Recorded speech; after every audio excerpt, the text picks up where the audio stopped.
Alrighty then, welcome everybody, welcome to the next series of Muso To Muso, my Twitch interview podcast. I hope you are all doing safe and well. Thank you for joining me on this Wednesday evening. It is a very fine Wednesday evening, it's a different setup.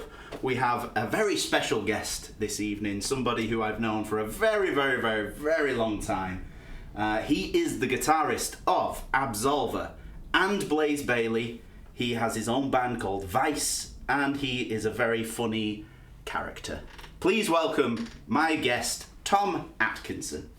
Hello! Hello! Here he is. You alright, Tom? I'm not too bad. Aki, it's weird hearing you call me that. I'm sorry. Very strange. I'm never going to call you Tom again. No. Let's just end it there. It's not normal. Call it a night. Yeah. Done. Yeah. Right, stream's over, everybody. See you later. Thank you very much. It's been great. But I called him Tom and it's over. It's over now. Bloody hell. Welcome. Cheers. Yeah, cheers. Just in case my mother is watching, this is Guinness Zero as I am driving tonight.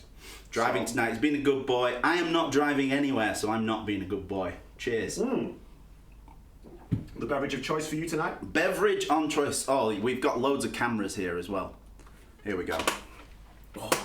Trooper Progressive Lager. That's the beverage of choice. We got this in Ireland, didn't we? I don't know. I was in Ireland. Sorry, I'm so used to you just always being there now. But yes, we got it in Ireland, Aki. Right. In this nice little town in Drogheda. And they gave us some nice Iron Maiden Trooper Lager. Oh. And it's delightful.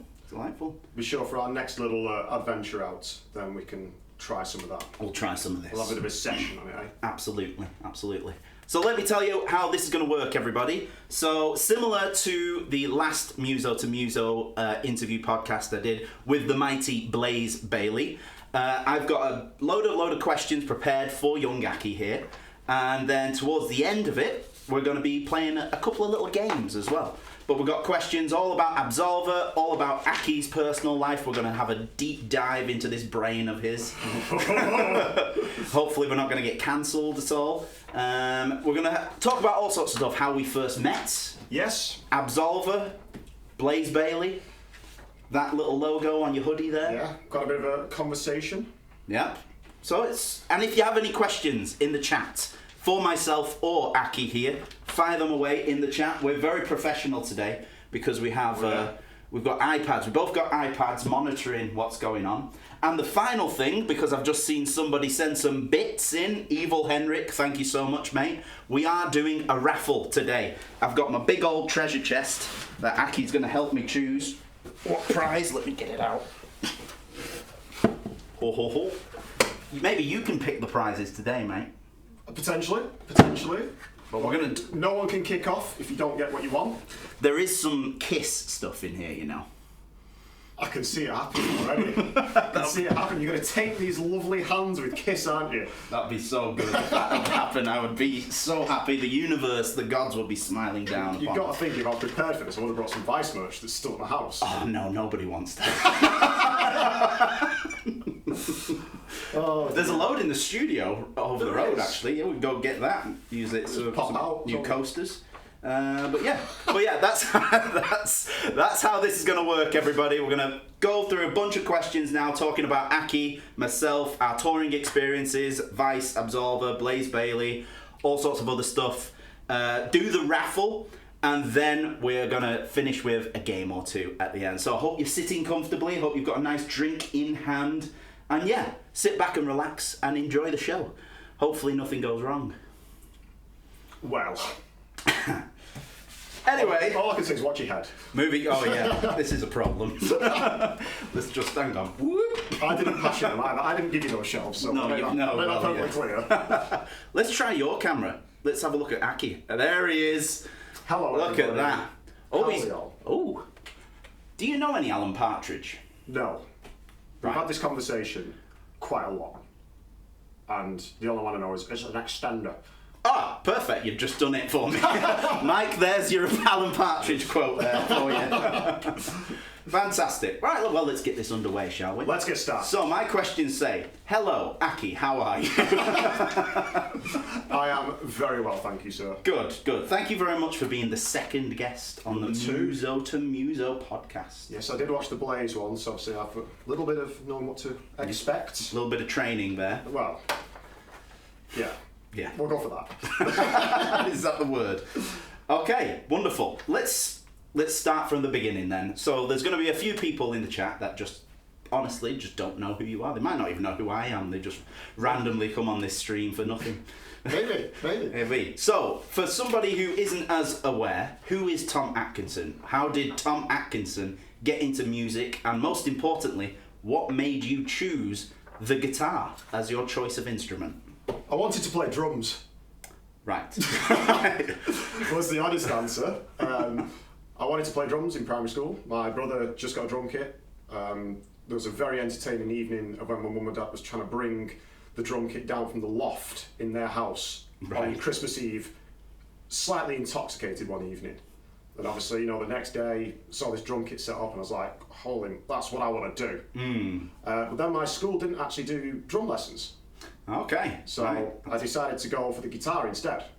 Started off on the classical guitar, as everyone kind of does in primary school. Yeah. And it just developed from there. Kind of got more and more used to playing, more and more used to it, kind of going up in the classes, so to speak. Yeah. And eventually, I ended up going to a guitar teacher called Colin Stevens. Colin Stevens. Yeah. Sounds good. It was amazing because he used to live down in Fishpool, which, for the viewers, I live in Bury. Was only about 15-20 minutes drive. Okay. About a year later, after getting further and further on the lessons, he literally moved to the end of my parents' road. Perfect. So I could walk to my guitar lessons. So yeah, that's where it kind of built up from there. Started learning more and more kind of heavy metal, a lot of Rush. So there was a lot of Rush? Yeah, there's a lot of Colin's influence. He was actually the first guy to take me to go and see Rush. Nice. On the Snakes and Arrows tour. I was on that tour. Yeah. We were Manchester Arena. Yes. We're at the We're same up in show. odds, but Yeah. I don't know if I knew you by then, maybe not. Possibly not. What was the year? Chat, help us out here, please. Yeah, if anybody in Manchester was at the Snakes and Arrow Rush gig, let us know what year it was, please. We need some help on that. Definitely. Okay, well that's good, because I love Rush. And my old man, biggest Rush fan on the planet, pretty much, next to Alan, so that's great. I didn't know that about you. Yeah. And then it kind of built up from there, and started up to then seeing the local scene, a lot of gigs around, especially the Towler, that we obviously spent a lot of our youth at. Yes. And, it built up from there, really. Kind of started to get my name around more and more, and just, I guess, practiced. Good. And did you get to, I know I've seen you play the Towler a few times in a few variations of Vice and all, but did you get to play there before Vice at all? No. Was that the first Vice time? was the first one, yeah. Right. We'd gone to watch a few gigs before, me and my old man. Had a few drinks there. Probably shouldn't have done it so early, but, we were in that era, weren't we? Yes. And then eventually it's like, I want to get on that stage. Yeah. Every band that seems to do the local circuit has all played the Towler. Yeah. So if I can get myself on there, it's a hell of a good start. Absolutely. It was it's a shame it's no longer with us now, the Towler, but it was a great little pub rock venue that was actually very close to here, probably only 10 minutes away. But yeah, sadly it's no longer with us. It's turned into flats. It has. Another venue gone to flats. Support your local venues, everybody. Yes, gotta be done. That's what we need to do. I figured, whilst we've got through that first question, let's have a little look at the chat and see who is actually with us. Yeah. Manchester Mad Max, you're a new follower. Welcome, buddy. Hello there. Thank you very much for joining. 2007, that Rush gig in Manchester. Was it? Yep. Oh wow. So it was around then. I think around we that time. first met each other. It would be. Yeah. Anna Marie. Melanie. Hello from Netherlands. Hello. How are you doing? Welcome. Let's have a look. This is great, isn't it? I don't know why I've not done this before. I just need to get this iPad out more often. Yeah. Zofo, Boss 1 and Boss 2. They're here. Oh, they're here. Curves Axe, why can we not throw tomatoes at Luke's beer? It's the Yeah, but fusion attack. beer doesn't work. No. I just want a nice beer. Don't put tomatoes in beer. I know I like me vegetables, but come on. Eric, there he is. He wants the can. Eric from Belgium. The legend himself. I'll save the can for you, Eric. That's for you. I've got a few more spare as well. Or you could do the nice thing and just take him a full one. I could do, but yeah, I don't know how merry we're going to get today. Zolfo, Sylvie, hello, Lily, Leyden Crayfish, good old Mike. Oh, he's here. Hell Run, Curves Axe, Ethan. Hello, mate, how are you doing? Sunny, wonderful. Sean Miles, hello. Raven, Paul and Sarah, hello. David, we've got people from all over the place. This is great. Put it in the chat where you are all from today. I know where most of you are from, but some of you I'm not too fully aware. So yeah, let me know what city and what country you are writing to us from. Because we might be playing near you soon. We might be playing near you soon. Yeah, we're going to be talking about that very soon as well. We've got lots of cheat sheets. We should do that before I get too drunk. We are just the epitome of professionals, aren't we? I don't understand why we haven't got thousands of viewers right now. It's because of this mouse, I think. I will say, because obviously there's a lot of viewers in here that obviously normally do the same thing as me. We get to watch it on the other side of the screen. Yeah. We don't see the kind of preparation that goes into this and obviously all the hard work that you do. With all this hard work, maybe a mouse that works correctly would be a good option. I've got a spare mouse. We'll have a spare mouse. We do. It's going well. Go on, Aki. You've got it. You're doing really well. So he obviously did all this running around earlier, getting everything ready. We had a little chat, how we're going to work it.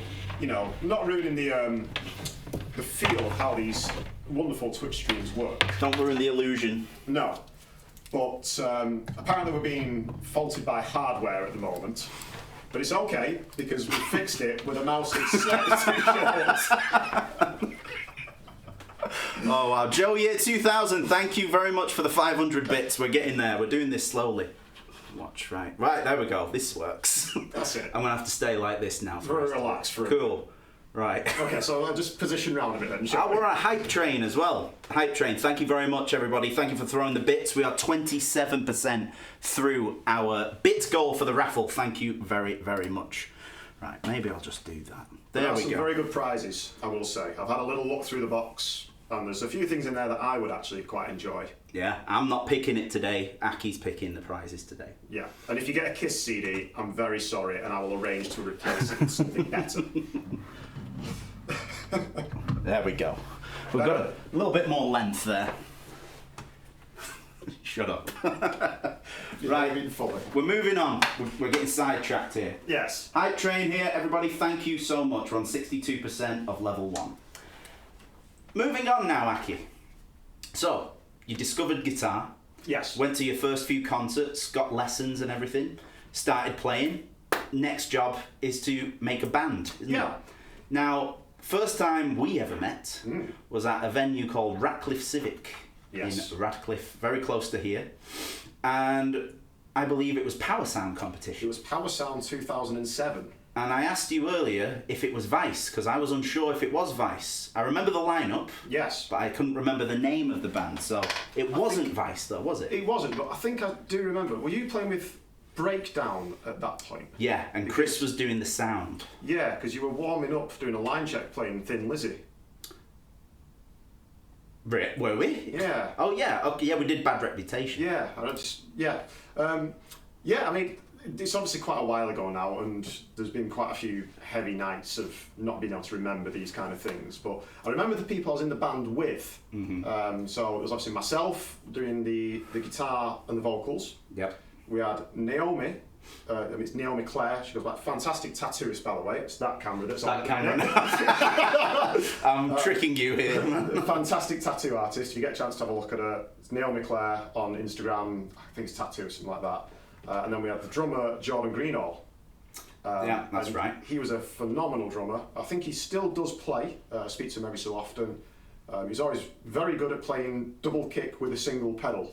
Oh, one of them. He's one of them speed freaks, basically. But yeah, that was the first kind of instance of really having a proper band together and playing a proper stage. Yeah. You know, it's the insane learning curve of, you know, everyone's playing in a bedroom together, you know, like playing through the little amps and things like that. Then you go into a rehearsal room, you know, you think like, oh, it's the first time you can actually crank your amp up, and, you know, and really go, oh, this sounds great, or what on earth was I thinking with this tone in the bedroom? And you've got all this room to play around with in terms of stage, like presence and everything. Yeah, because at first, I mean, you probably have the same problem yourself with obviously doing the power trio, but when you're the front man and playing an instrument, you're kind of bound to that microphone stand. Yeah. But when you've got all that room on stage, it's like, oh, what do I do with this? What? But yeah, that was the kind of first instance of it, and I mean, it was only a short-lived band. That it was only maybe a couple of years because we all kind of went off and did our own things, which does lead into Vice.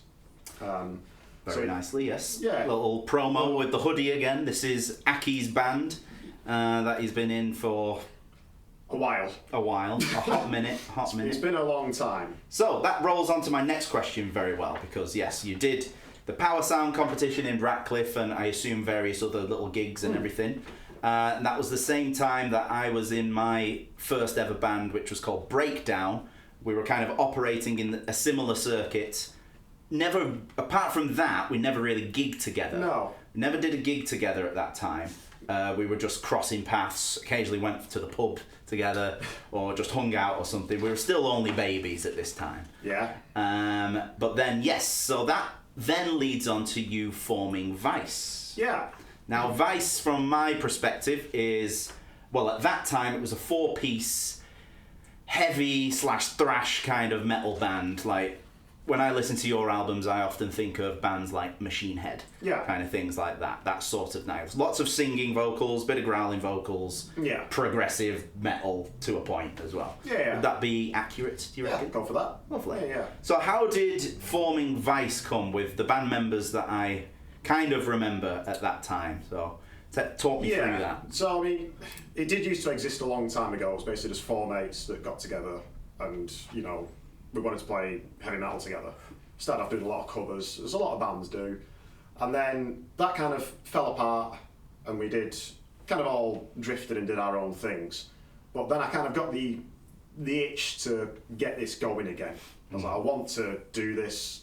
I'm going to take it up singing myself and get sorted. Now, Connor had always been with us anyway, towards the latter ends of that first incarnation of Vice. And I thought, I'm going to keep Connor, definitely. It's, you know, me and him worked so well together. It's like, right, we need another guitarist. So we got Jack Trelawney in, fantastic guitarist. You know, obviously he's doing a lot of other bands as well now. And then we had Simon Robertshaw originally on the bass. Oh yeah. So that was the first album lineup. But then things change, people move on, do their own things, and then we got into this lineup that we are now, which is myself still on the guitars and vocals. Yep. We've got Connor still on the drums, and then our wonderful friend Aidan Lord on the bass guitar. Good old Aidan. Good old Aidan. And I wonder if he's in the chat today. Hopefully not. I wonder why. I wonder why we're saying that. But you know, I mean, Aidan actually only ended up. He only was really going to be a dep. You know, he's kind of said, "Why are you looking for another bass player? Do you want me to step up?" Because I know the songs. He's been watching us since a long time ago. Yeah. You know, when we used to play like the Flying Shuttle in Bury. Yeah. So it kind of just got to about 2 years down the line with Aidan. I was like, "Do you want to be a full member?" And he's like, "Yeah, go on." You're then. the best dep ever. You've been depping for us for about 6 years. Yeah, but it was nice because he brought another level of backing vocals as well. Yeah. Because I'd never quite got into the growling kind of thing. I'd had the raspiness and obviously a lot of the singing as well. But I could never really learn the extra bit that we needed to do that extra push. Yeah. And that's when Aidan came in and, you know, just spent a lot of time in his car on the way to work learning how to growl and do the shouts. And that was where the second viewing of Vice came along there, really. That's how everyone saw us then. Yeah. You know, and everyone said it was the strongest lineup they'd ever seen. It's good, isn't it? Yeah. And it's nice, you know, because you're a 3-piece now. And I definitely know what it's like being in a 3-piece with the Power Trio and going back to the Fury UK days. There's something about, because even if you look at bands such as like Black Sabbath, all right, they're a 4-piece, but there's there's only section. the musical, the instruments behind you Yeah. is still only 3. You can still make that work very, very well. Motorhead, classic example. Rush, as we were talking about earlier. Yeah. So it can still work even in metal. And, you know, some of these Silica Messiah shows we've been doing, it has been working and everything. Careful. Not to shit on you a little bit there, but, you know, when you came into Bosnia, that was lovely. Yeah, it's nice to be back, obviously, weren't it? We take you to the nice friendly places that we know very well and everything. Absolutely. Wonderful. So I think, sorry, before we move on, I think with the 3-piece though, if you've got the 3 members that are really locked in, you know, I'm obviously very lucky that I've managed to lock in with, you know, yourself, Chris and Martin, because that's a very, very strong bunch of musicians to come into. Yeah. And to try and get, you know, to add something rather than detract it. Yeah. Because you can add more and more and make it worse. Yeah. Whereas when you get them 3 musicians that know everything they're going to do together and they know what they're going to do, it's just a hell of a feeling, isn't it? Definitely. And something similar that Absolva Blaze and Vice have in common there, like Connor's an exceptional drummer. Yeah. And you've always told me he's got one of those minds where he's like, he'll listen to a song once and know how to play every second of it, kind of thing. I remember demoing some of the second album and said like, right, here's one of the tracks, and he just went, I can have a listen to it. It's like, yeah. So obviously you know the rehearsal room, put it through the PA, let him have a listen. He just sat there like this. It's like, what do you think? He's like, yeah, let's go for it. It's like, let's just do it. What do you mean, let's go for it? It's like, you've listened to it once. He's like, yeah, that's fine. Let's do it. Let's just go for it. It's an annoyingly talented person. Yeah, I think that's the way to look at it. Hate those people. Hate it. So continuing with the Vice conversation. So, like a long time ago, before you did your debut proper album with Vice, you weren't the singer. No. What was that almost tipping point or that revelation of being like, oh, we haven't got a singer anymore, I'll step up to do that? When did you think, oh, I can do this? I think it was like the Dave Mustaine approach. You know, like you're looking for all these... Because I said tipping point, isn't it? Oh, I didn't know any connection then. No, I thought about holding auditions, you know, and going through all the process, you know, sending people out the lyrics and then obviously having to get together with a band and do it all. And we did a few, and we just kind of thought and looked at each other, well, why don't you give it a go? It's like, you've done a lot of backing vocals, you know, you can do it. It's just something else you've got to learn if you want to do it in that style, especially the vocal stamina. You know, it's a whole different world trying to do a stage show and do stamina and vocals all at the same time. It's a hell of a mix, isn't it? Absolutely. And I just thought, you know what, sod it. Let's give it a go. And that's basically all it was. Then all of this noise came out. Yeah. I remember first hearing you do it, and I was thinking, I've never heard you sing, maybe some backing vocals or something like that, but never knew the tone of vocal, because the way you speak right now, in my opinion, and then to when you sing, tonally I think it sounds very different. Yeah. I don't know what you do to it, but you do have this kind of almost gravelly, raspy kind of thing to your voice, and it always gets me when you sound check, and it's like you're just like 1 2 1 2. Hey. Like, what the hell's going on? Yeah, I think it was something I learned by accident, really. Yeah. You know, when it's one of them happy mistakes. You kind of go, that's cool. Yeah. And I guess it's kind of get the power from you know your diaphragm. Yeah. Trying to shape it more your throat, and it was a very, very fine learning curve of knowing how to push it, because if you don't do it right, you can blow it out within 2 songs. Yeah. And that's it, then it's game over. You know, I mean, obviously, there are a few times, like when you're at shows, especially if you're on a tour, van illness kicks in. Getting excited on stage or something. Yeah, as well. I mean, overdo it. Especially in European countries with some very nice beverages. I mean, there was one tour, I think it was a UK tour actually. I think it was supporting Blaze with Vice, and we'd had my birthday night out. It wasn't a birthday night out so much. It was after Trillions. Oh yeah. Had a few beers that night, and the next day we got to sound check, and it's like, as you said, you know, you're doing that. Hey, 1 2 1 2, and then the voice came out, and Chris just went, a little too many beers last night. And it's like that is I know that feeling as well, because there's the dread that when you have this, you know, you've been out partying or you've done a few shows on the bounce, and then you just be quiet all day, Yeah. drink all the water, drink all the vocal zone, the sleep. Nothing is going to cure you. And then as soon as you get to that sound check, and you're like, oh God. Yeah. this is going to be a rough show. Yeah. But yeah, I can relate to that. Very fortunate with Vice's music, you can kind of get away with it. You can get away with You know, it. if you sing a bit of Frank Sinatra or something, maybe not. Yeah, it might be a bit. Well, I look forward to that version of Vice. Yeah. I'll be looking forward to that. But I can definitely relate to, you know, the point where, okay, I'm no longer a backing vocalist, I'm a singer now. Yeah. And that came very slowly for me when I was touring with Wiz. Yes. As well, acoustically. That was the first time. And it wasn't even my idea. I was still with Iced Earth at the time. And we were doing the acoustic shows, Dance with the Duvel. Yes. Was fucking best name in the world. That's a great name. And great tunes as well. Great, yeah. It was good fun. Really, really good fun. We still miss you, Wiz. Rest in peace, Wiz. And then we're in his rehearsal room, and we're going through a few tunes, and we're like, oh, we need a couple more songs, because we're playing 45 minutes or something. It was like really early days.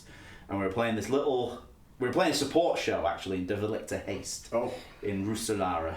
We were supporting this American acoustic guy, and he was like, why don't we cover an Iced Earth song? Teach me Watching Over Me. Okay. And you can sing it. And I'm like, what? Really? Yeah. Like, just give it a go. And we gave it a go in the rehearsal room, and he's like, why the hell am I singing all these other tunes when you can do that? And I took that as a really lovely compliment. Yeah. But doing it at the gig, I was so nervous. Yeah. I didn't want to do it. That was the most nervous I think I've ever been. Yeah. Over playing in front of 10,000 people.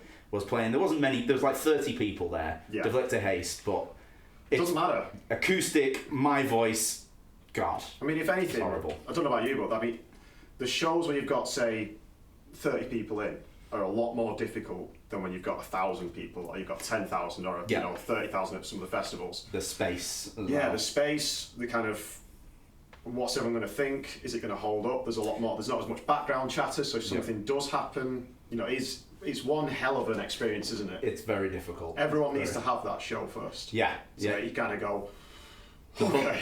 butterflies in the stomach type thing. Yeah. Oh, lovely. We're flying through this. You're going to have to give me some more Blaze Bayley type answers here. No offence, Blaze, if you're watching. Yeah. Don't shout at me. I'm enjoying it so far. This kind of goes into what you said earlier, but let's delve a little bit deeper into it. So, what are your key inspirations when it comes to primarily songwriting, but also just guitar playing in general? So, let's start with guitar playing, and then I want to look in that mind. I want to nitpick, especially because we're probably going to be writing songs soon. Yeah. Key inspirations songwriting wise. I think it depends what mood you're in. Mm-hmm. You know, I mean, you always get them kind of happy, bouncy numbers, don't you? Yeah. You know, you can tell when someone's been in a good mood writing a song.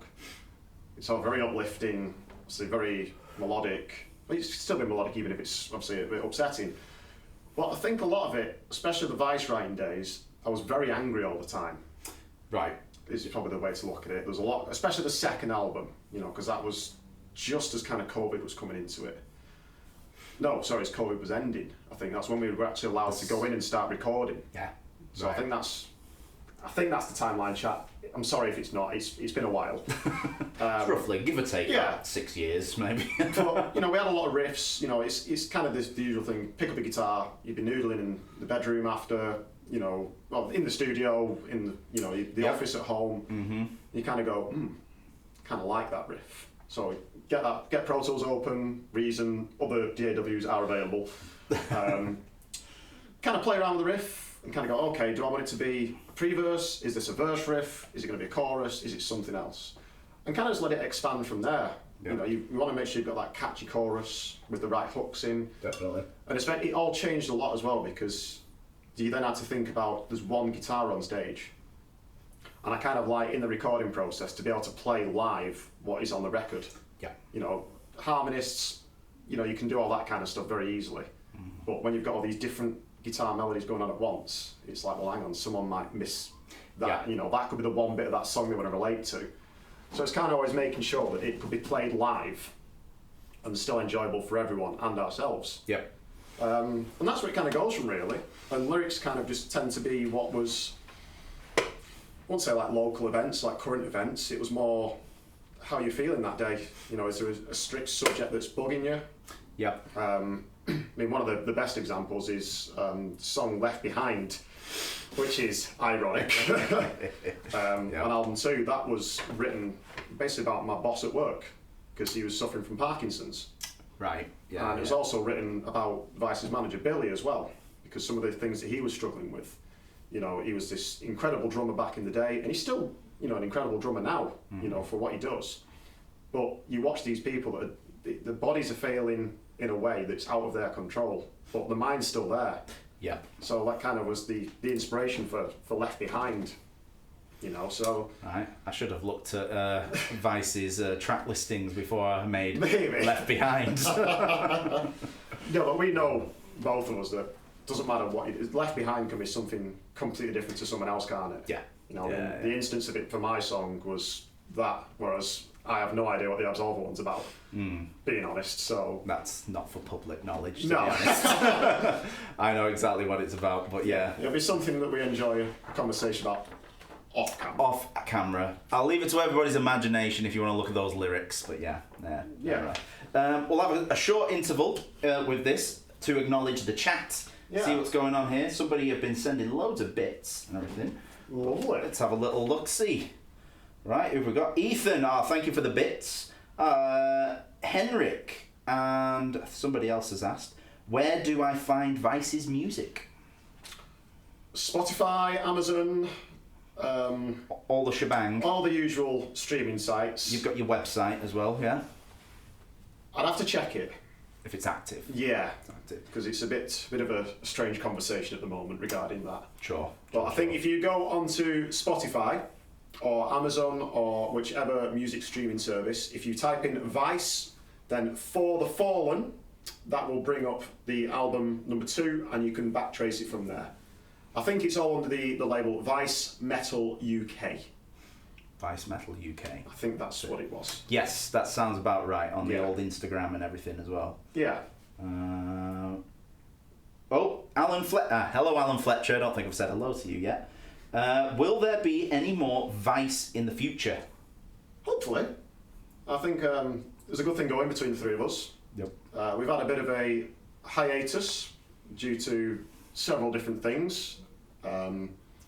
But me and Aidan still have some very good riff ideas. We have still got quite a lot of demos from the second album that we'd like to bring into light. Yeah.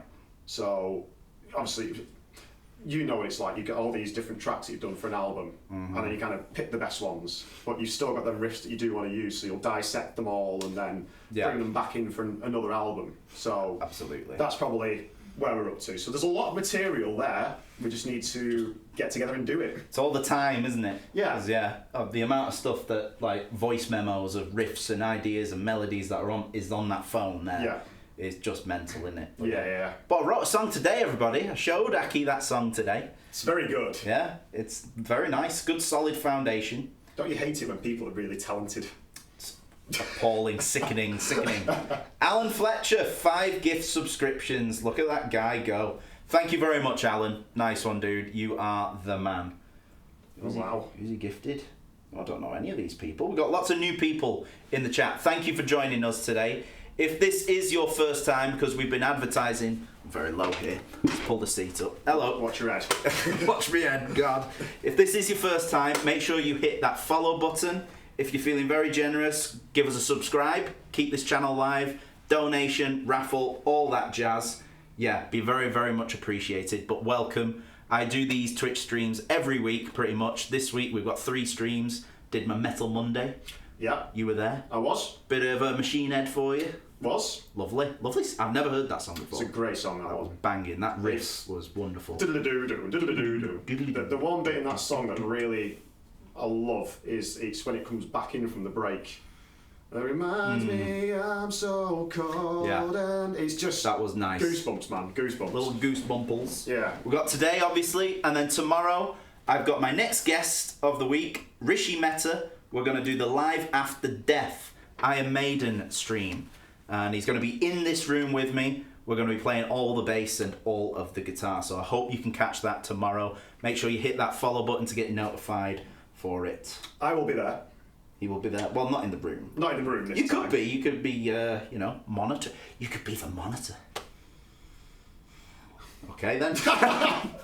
Maybe not. Maybe not indeed. Get to watch it from the comfort of my own house. We've got people from France. We've got people... Alan Fletcher, you're not from Liverpool. Lancaster. Oh, here you go.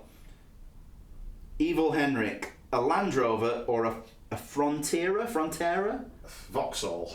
Is that what it is? Yes. Go on. I'll be very honest, I was brought up with Land Rovers. My father gave me my Land Rover, and one of the things he said to me was, if you drive a Land Rover, you will never have enough money for drugs. There you go. Keeps you off drugs, buy a Land Rover. Yep, that's a message for all the kids out there. That's a good endorsement. Yeah. There you go. That's it. I mean, We need some sponsors. Land Rover could be the first one.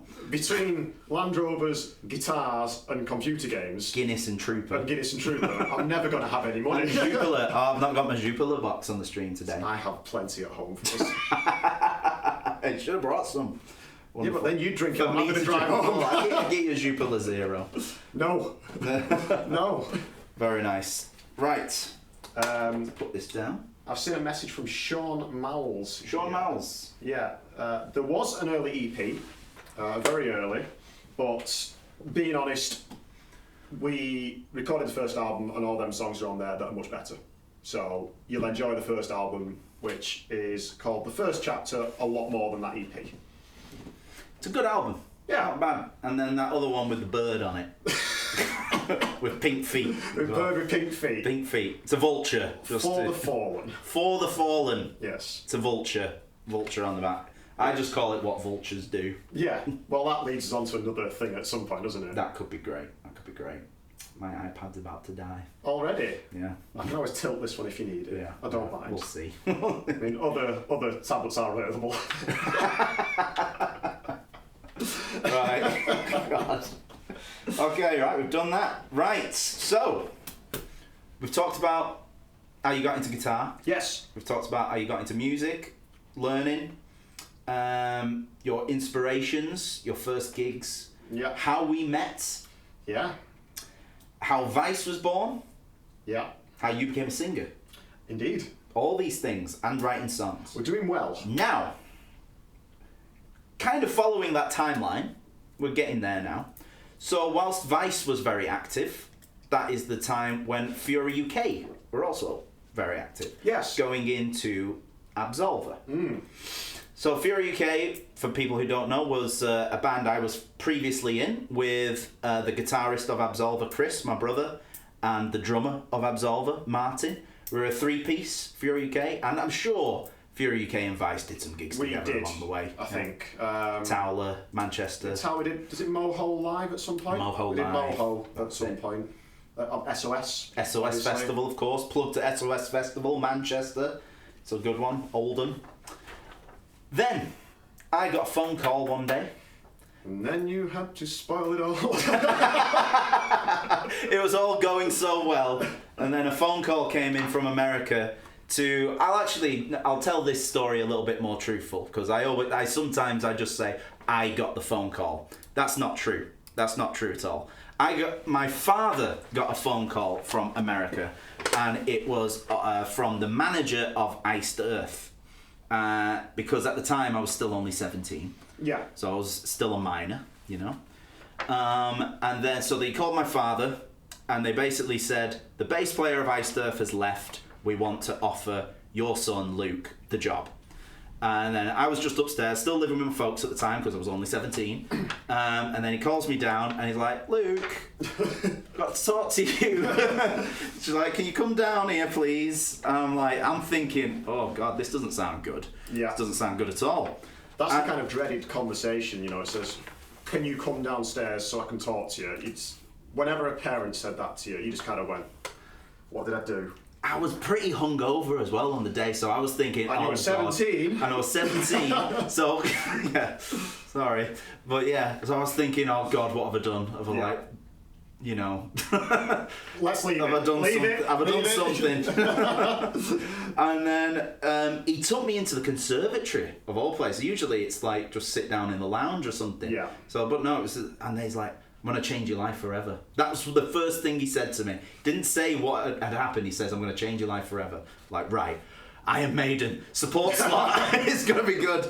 No, then he told me it all. So, yeah, long-winded story, but yeah. I remember the days of when we used to jam in my bedroom, actually. It was like me, you and Naomi, obviously, back when we used to jam together. You had a little Line 6 or something? Yeah, I've still got that amp. Have you? You were always, every single time you picked up a guitar, it was straight away. It was Iced Earth.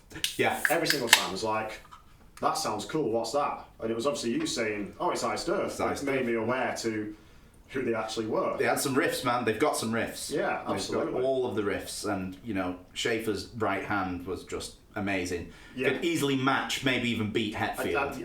I'm probably one of the people that will say that his right hand is more intricate than Hetfield's. Yeah. Yeah, you know, the triplet patterns, the speed of it, and the dexterity that you need for stuff like that is insane. He was very, very, very good at that. So I sod off to Iced Earth. Yeah. Fury UK put on hiatus / just stopped, really. That was it. And then that's when my brother decided to form Absolva. Yeah. And he finally, because at the time Fury UK we were a 3-piece, Chris decided he wanted to change the name because we didn't really like the name for so long. It's a bit of a weird name. It's just long story with it, but yeah. Make Absolva, and the first guitar player he phones is you. It wasn't a phone call. Was it not a phone call? No. What was it? What it was is, ironically, I was then working at the Tower. Both me and Chris were working at the Tower. So quite often I'd go and pick Chris up. Yeah. We'd go to work together, and then we'd finish work together, and then I'd drop him back off at home via a McDonald's at like 2 or 3 o'clock in the morning. So were you doing the bar, he was doing the sound? Bar, he was doing the sound. Perfect. And nice little teamwork. Yeah, you know, normally I'd get a text before each day we were working, and it's like, can you pick me up at this time? Or can we get in a bit earlier this time? It's like, yeah, of course, we can do that. But this one day, he sent me a text message saying, I need to speak to you. Now... Like father, like son there, really, isn't it? Yeah. Whenever anyone, even if you know what that thing is about, whenever anyone says to you, I need to speak to you, it's always a very alarming thing. He's breaking up with you. He's breaking up. He got enough of it at that point. So, pick him up, he's like, we're not talking to you. It's like, well, it's just me and you in the car. And he's like, no, we'll talk, let's go and get set up. I've got a lot of work to do today. It's like, not a problem. So normally, when we'd get there, I'd go to the bar, get things set up, get things sorted, and he'd disappear onto the stage, start cabling. Yeah. But he said, come with me, we're cabling up. It's like, okay, bit of a change. And he goes, this is very confidential information, but Luke has joined Iced Earth. And I was like, okay, that's pretty damn impressive. Wasn't expecting that. Point one. Yeah. Where does this lead? And then obviously he says, I'm making a new band. It's me, Martin, and you. He's just telling you you're in the band. It wasn't an audition. It wasn't anything like that. It's like, look, because, you know, Chris worked an awful lot with me with Vice. Yeah. He'd done, obviously, as previously mentioned, EP. You know, he'd actually done the engineering on it for us. Yeah. So he knew that I could play guitar. We'd obviously done a lot of jam nights together, you know, Wish Him Well, all sorts of different places. And it was like, that's it, you've got the job. It's like, right, okay, fair enough. Yeah. Here we go. And then, you know, before we knew it, the auditions had started for bass players. Yeah. That's when, obviously, we met Dan Bate. He joined up, and that was the first instance of Absolva, basically. Yep. And our first 4 shows, I think, that we ever did, 5 shows it'd be, was we did 3 shows supporting Iced Earth. Yep. We did 2 in Ireland, 1 in Ireland, 1 in North Ireland, and then Scotland, and then we went down to Bloodstock. That was it, yeah. Those are your first shows. And I then remember. very shortly after that was SOS Festival, I think, weren't it? It's not was bad. SOS before? Yeah, it would have been your first 3 shows with the two Irish shows, Scotland, SOS, then Bloodstock. Yes, that was it, yeah. Absolutely. I think so, anyway. Or some version of that, anyway. I think it was that. I mean, that was, you know, I'd only played kind of local pubs, and probably the biggest one I'd done is Moho Live by that point. Yeah. And then we kind of get to the first, was it the Limelight first, was it? Was it Belfast?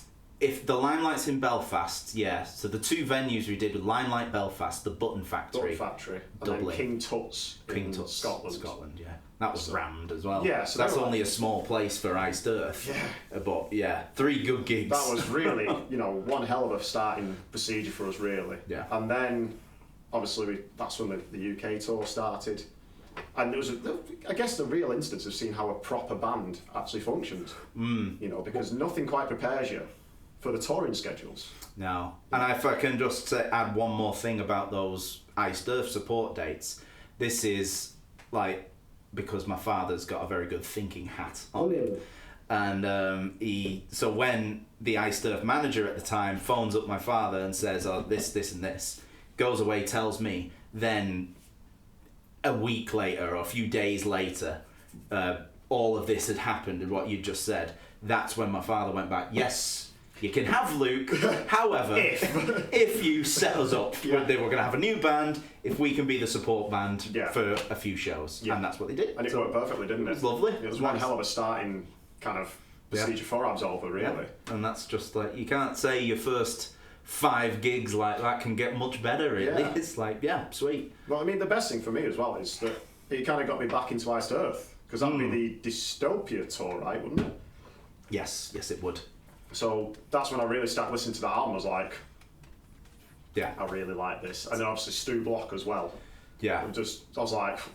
That was such a mega comeback album for Iced Earth, because before that was Stu Block's first album, and before that they did Crucible of Man, which was the final one they did with Matt Barlow, but they had there was a bit of a gap there, and it was just, Matt Barlow was a cop, so they were working around his police schedule, and then it's like, we kind of need to tour. Yeah, 100%. I have to say something, actually, Manchester Mad Max has actually reminded us that when we did play Bloodstock, it was supposed to be the acoustic stage.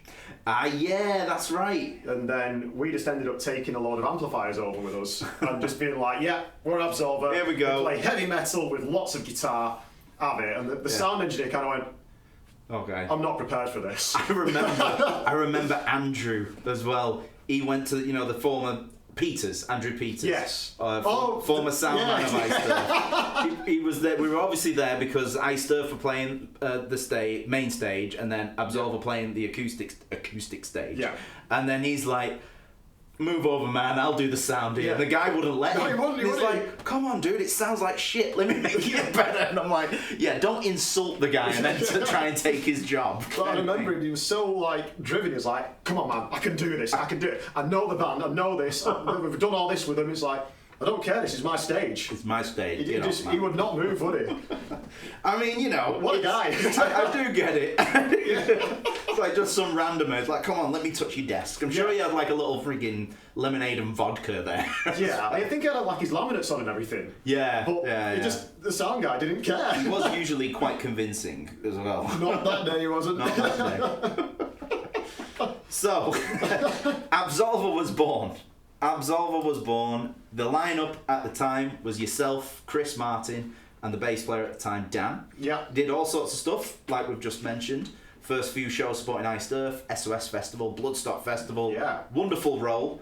And I think, correct me if I'm wrong, was this your first venture into Europe as well? Yes. First venture into Europe. So this introduced you to Belgium. Duvel. Yes. Duvel. I love it. I'm going to miss certain aspects of this story out because I don't want to upset anyone, but I do remember being in DVG and it was the first time I was drinking Duvel and I had an awful lot of it. Yeah. The next day I felt absolutely awful and it took an awful lot. Luckily it wasn't a show day or anything because I think we were actually doing some recording at Wizzy's at that point. Yeah, it would have been, yeah. So fortunately, I wasn't required that day because it took an awful long time to come around. Believe me, my hangover was not pleasant to me that day. I love it. So you did WizFest. Yeah. And coinciding with WizFest, you recorded WizFest. Yes. So you did the Flames of Justice album first with Absolva. That was the debut album. And Beyond Live. And then Beyond Live. Yeah. Beyond Live. Tell me, because was I there? I can't remember. I might have been there. I don't think you were at that one, because that's when it was quite active at the start, I think, weren't it? I don't remember you being there. I feel like I was in like the behind. I might not have been there. I don't know. Even if it was, because the DVD had like a little making of bit. Yeah. And I'm sure I travelled over with like Cole and Mark Strudel. Maybe you did then. Yeah, I got the ferry. I mean, I was a bit of a, because I didn't have any part of Absolva at all at that point. Not even like a quick guest, get up and play a Heaven and Hell or whatever. Yeah. There was nothing. So what else do you do in Belgium if you're not performing? Just grab one of these. Duvel. And Duvel, dance with the... That's pretty much where Dance with the Duvel started. That's where it came from. It's also my introduction to Jupiler as well. Jupiler. Yeah, it's just... That crate looks very lonely and empty over there. It does, doesn't it? It's looking a bit sad. It does. And so what was that like? What was that like, stepping into Europe for the first time, doing the album and then all of a sudden this DVD very shortly after? Well, I mean, it was kind of talked about that we were going to record the show. But, you don't think of it much because, you think of someone recording a show and it's just there, it's a guy walking around with a camera, behind the scenes, as you think. Yeah. But then as we were travelling over, obviously the boss and Chris were all saying, no, this is a fully recorded show. It's all recorded at the sound desk. It's obviously all going to be recorded. Cameras at the front, there's roaming people, there's people that's going to be on the stage, and it's like, okay. This is happening. This is still a very new experience for me. Obviously the songs are still relatively new. I mean, we rehearsed like crazy. How old were you at this point?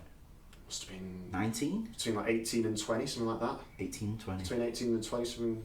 Because it was early. Yeah. It was a kind of a scruff of the neck and here I am, I'm on the way, basically. Yeah. Mm-hmm. But it was a bit of an eye-opener, because obviously, you guys had done all the European shows already. Yeah. Obviously, especially the stuff supporting Iced Earth, you've been absolutely everywhere. Yeah. Mm-hmm. I mean, the amount of times I'd spent having a drink with Chris after the shift and things like that, and the stories that he tells you from being on tour, not the mishaps, but the kind of challenges that present themselves. Yes. Crossing into certain countries. How's it going to go? Is everyone going to work correctly? I mean, fortunately, we've been very lucky in that, in my personal experience, we've never really had any issues. Not serious issues, really. The biggest issue is like timing. Yeah. Or if the things that I can think of that we get really irate with these days is like people just staying on freaking time. Yeah. It's like, because we don't, especially with things that, because we tour with Blaze a lot and various health issues that he has had, he does not want to go on stage at midnight. This is not that type of band. We're not musicians or a band that just want to play in front of a load of drunk people. Yeah. It's like, that's something that it's down to Chris, really. He has drilled it into these promoters' heads over the last almost 20 years of like booking gigs for Fury UK, Absolva, Blaze Bayley, Ronnie Romero, Firewind, all of these things, that these are bands that don't want to just play in front of a load of drunk people. No. And I think that is like, it's significantly less, but there are still certain countries that it's just a culture thing. You're trying to change someone's culture. Yeah. But actually, we've gone to countries now where we've changed it. Yeah, we've changed it. We've changed it, and people are like, "Oh, this is so much better. Now I can just go and party and not have to worry about getting too drunk for the show." Like, revelation, man. Sometimes, you get to a show and they're like, "Okay, we've arrived at a venue at say 2:00 in the afternoon. Maybe between 2 and 4. It's kind of standard for when we're getting there. It's enough time to get sound checked, have some dinner. Yeah. Get things sorted." And then they're like, "Right, what time are we on stage?" And they go, "Oh, you're on at midnight." And it's like, that's not happening. That's no way. Because by then, don't get me wrong, in some music genres, I imagine going on at midnight is brilliant. You want the people to be a bit more dance, a bit more loosen up, a bit of a dance or something like that. Yeah. But with us, no. You want people to enjoy it, to remember the show, and then they can go out for a drink. Yeah. Let them have that blackout hour from after we've finished the set. Mm-hmm. And you do realise it very quickly how much better it is. Yeah. You're not sat around waiting for hours. You just want to get on with the show and just kind of go, yeah. And the worst thing I've with that problem, with like going on so late, there have been I'm having about 17 support bands or something. Yeah. We've had fans in the past travel on the train, public transport, to go see that show. It's a Thursday Wednesday night or something. Yeah. They need to catch the last train. Yeah. The last train's at 11. You're on stage at 12. Yeah. It's a waste of time. The logic is just not there at all. Yeah, I mean, they might find a support band they really like. Maybe. Great. Yeah. But they bought a ticket to come and see us. Mm-hmm. We want them to see us. Yeah.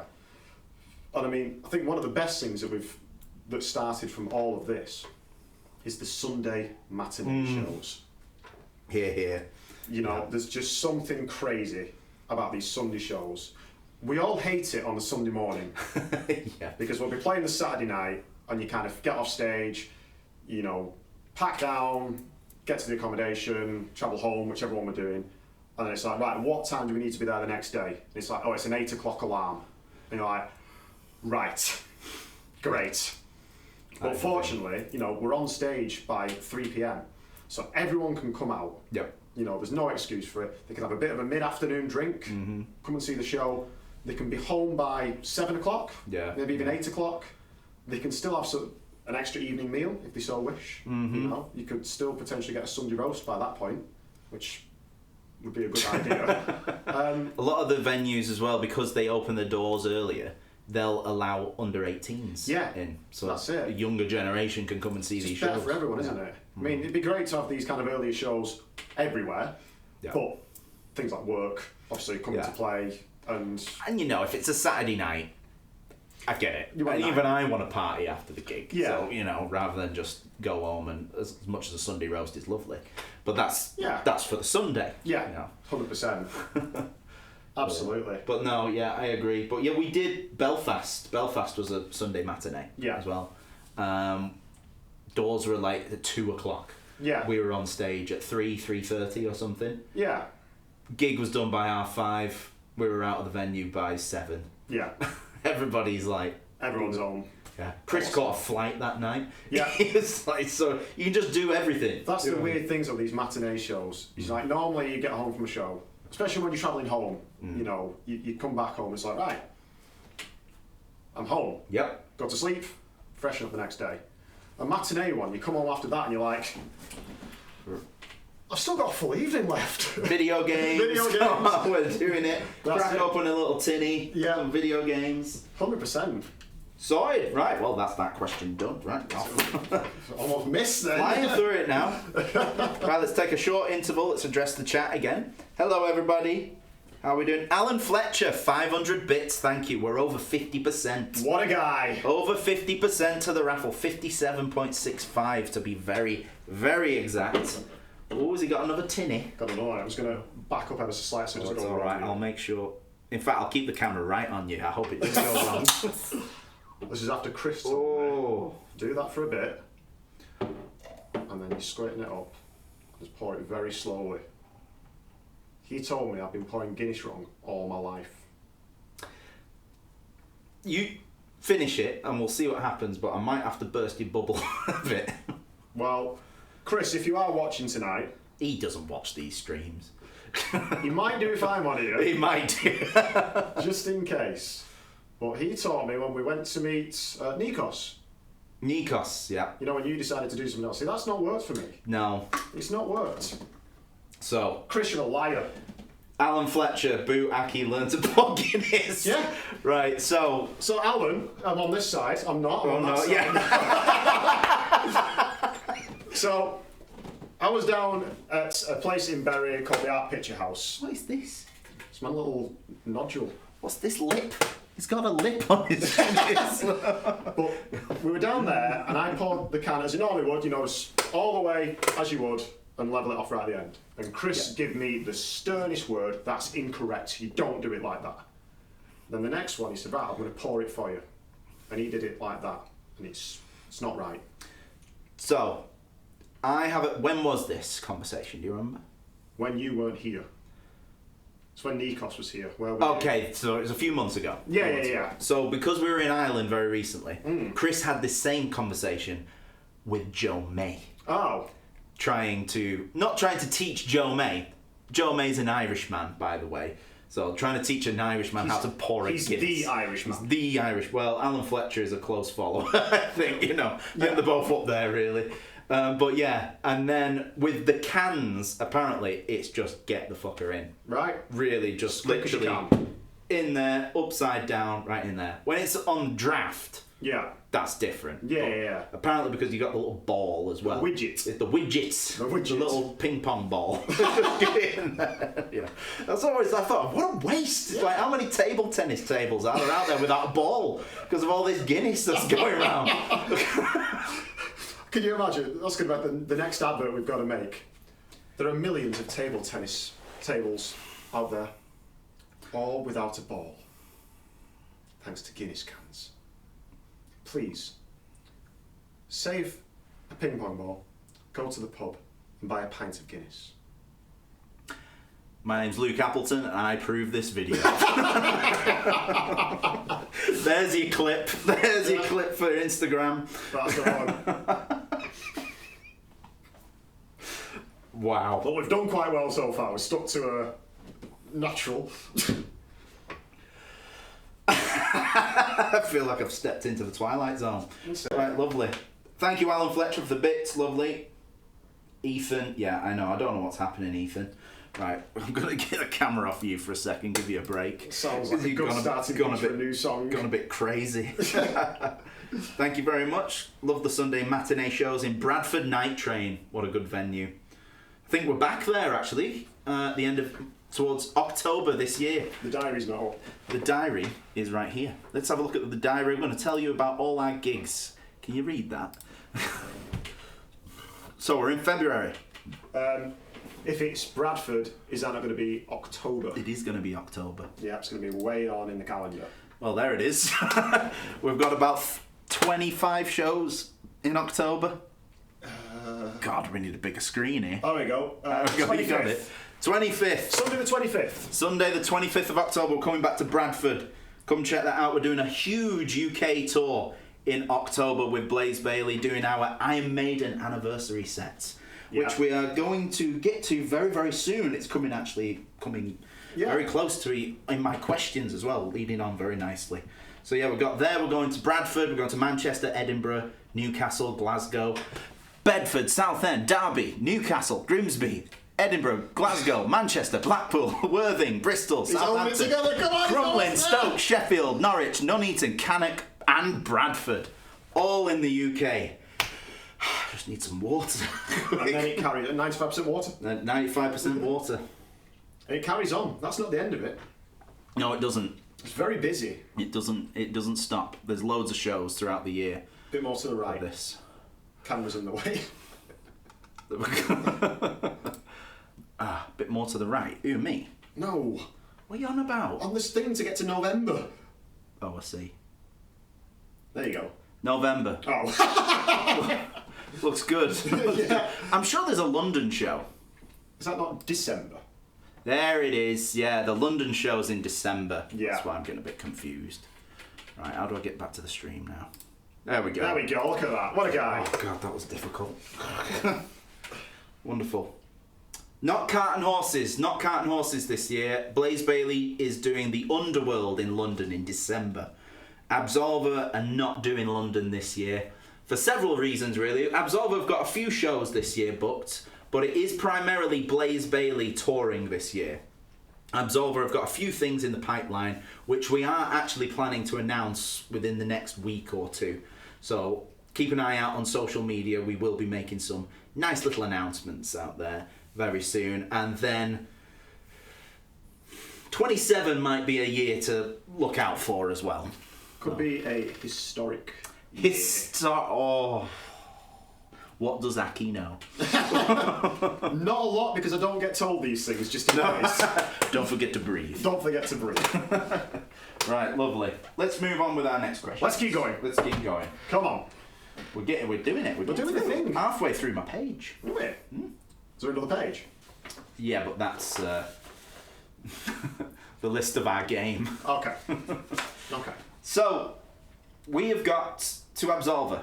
You've joined Absolva, then you took a bit of a holiday. I had a bit of a holiday. Now, we've been talking about Breakdown, we've been talking about Vice, Fury UK, Absolva. Now, this is the closest we've got at this time, but still, only as of a year and a half ago, you and I had never been in a band together. Not once. Not once. We'd done some jam nights. We'd done some guest spots or something like that. Did get on stage with Vice at our first album launch. That's right, You yes. did Heaven and Hell with us, out of all songs. Heaven and Hell. Yeah, it was almost just hell then, weren't it? Yeah, so we've done lots of that, and I think we've done... I'd got up with you guys a few times as well, with Absolva. Done it a few times in the UK, a few times in Belgium. Yep. I think there might have been some more and stuff like that, but we'd never actually been in a band together. Nope. Not gigging, not touring, festival, nothing. Not even a dep work, really, Nothing, at no. that time. No, there's No. nothing. Until now. Until now. Until now. So as of roughly 12 months, we're about 12 months. As of 12 months ago, you come into the fold of Absolva and Blaze Bayley. Yeah. Absolva definitely full-time. Blaze Bayley almost full-time. Yeah. But you are now, basically. Yes. We have pretty much got you full-time. Yeah, we had the conversation about what to do in the current schedule of touring. Yeah. And we obviously agreed that with how much more we've got coming, it makes more sense for you guys to finish off Silicon Messiah. Yeah.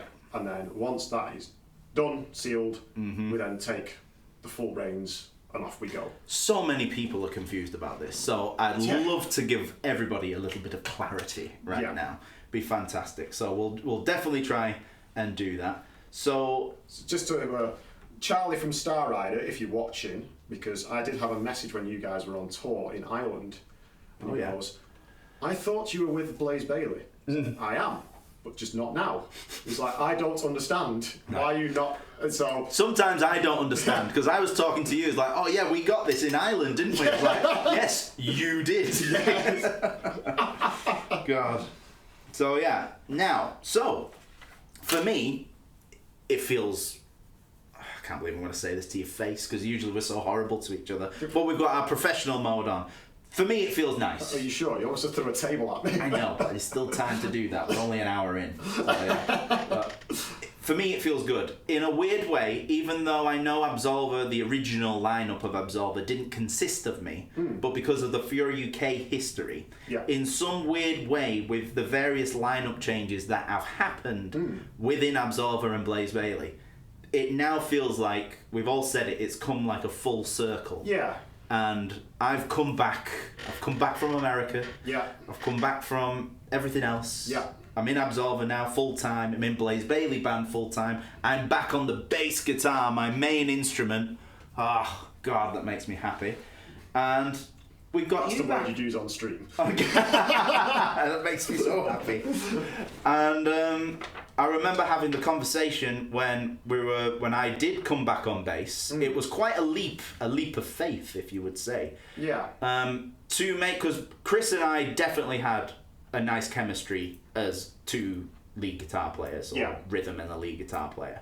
So there was, again, another little jump, but I remember us having the conversation, and I was like, no, I'm very confident, I want to go back to the bass. Yeah. Bass is my main instrument, I love it, and the thought of doing it again excited me. Yeah. So that's how I knew I wanted to do it. I love guitar, got probably more guitars than I do basses. Yeah. But it is all about the bass, that little baby over there. Yes.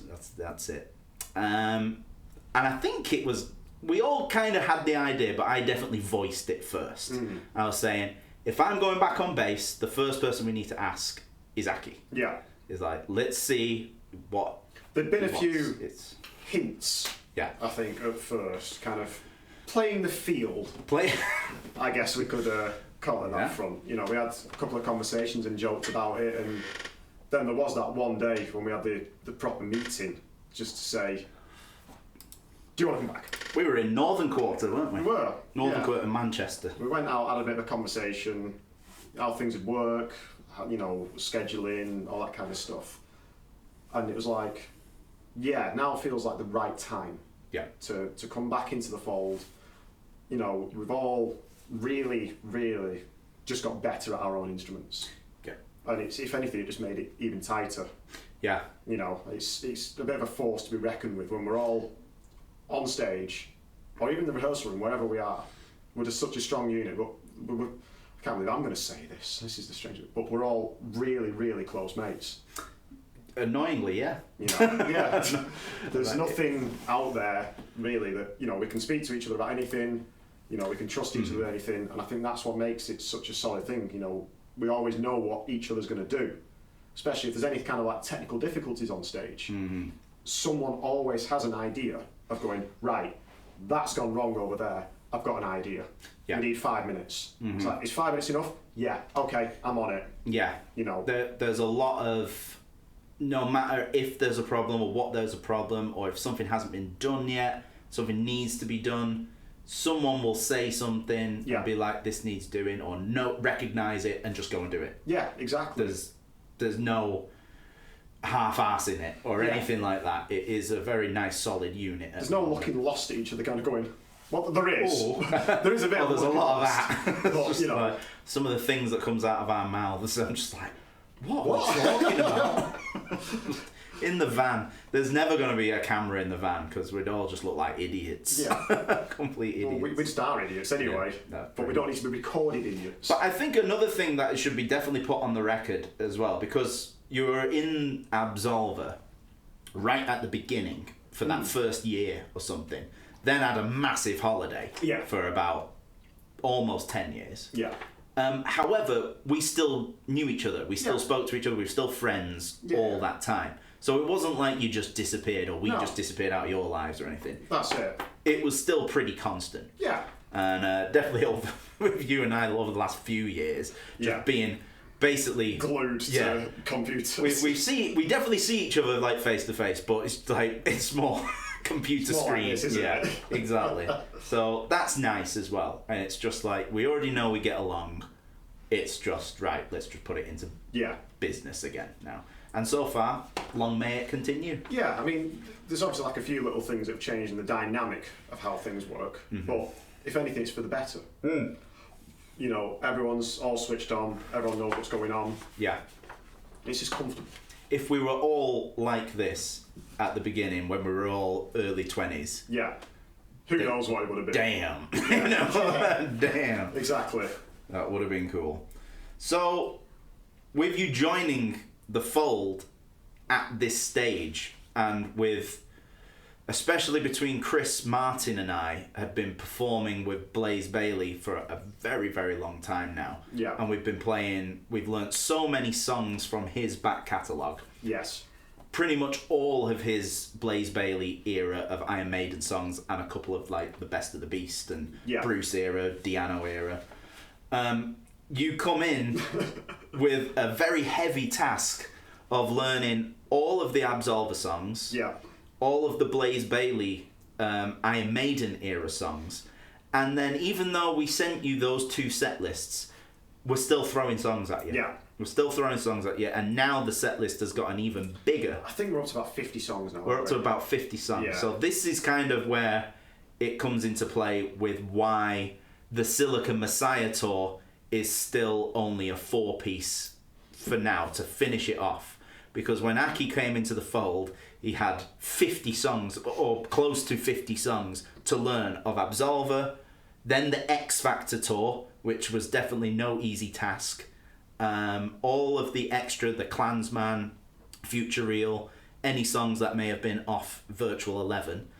And then, I think, do you know what? When we were doing the Absolva tour, you had Absolva show. Yeah. But we didn't have many of the new album. So you had an Absolva set list, and then the new Absolva album, Justice, then the X Factor album, then the future Virtual 11 songs. Yeah. And now we're getting to a point where, okay, after the Silica Messiah tour is done, there's an Iron Maiden anniversary tour. More coming. And then we haven't even touched on, for you, learning the Blaze Bayley solo songs. Yes. So this is why we thought, rather than giving him 85 songs to learn, we'll just give him 50, because there was a time scale on this. It wasn't a long time scale either. No. Like, in the grand scheme of it, it was not more than a couple of months. Yeah. Which, fair enough, sounds like a long time. But when you add it all in together, especially because I was coming out and helping teching as well. Yes. On a lot of Silicon Messiah stuff. So that soon eats away your time. And you don't realise how quickly that day disappears. Yeah. And especially fatigue at the end of the day. If you're trying to get a song in your head, and it's just, you know what it can be like. 100%. You've got these, say you've got 5 songs to learn, and you're like, this one isn't clicking. You need that bit of time to listen to it as well. Get it actually.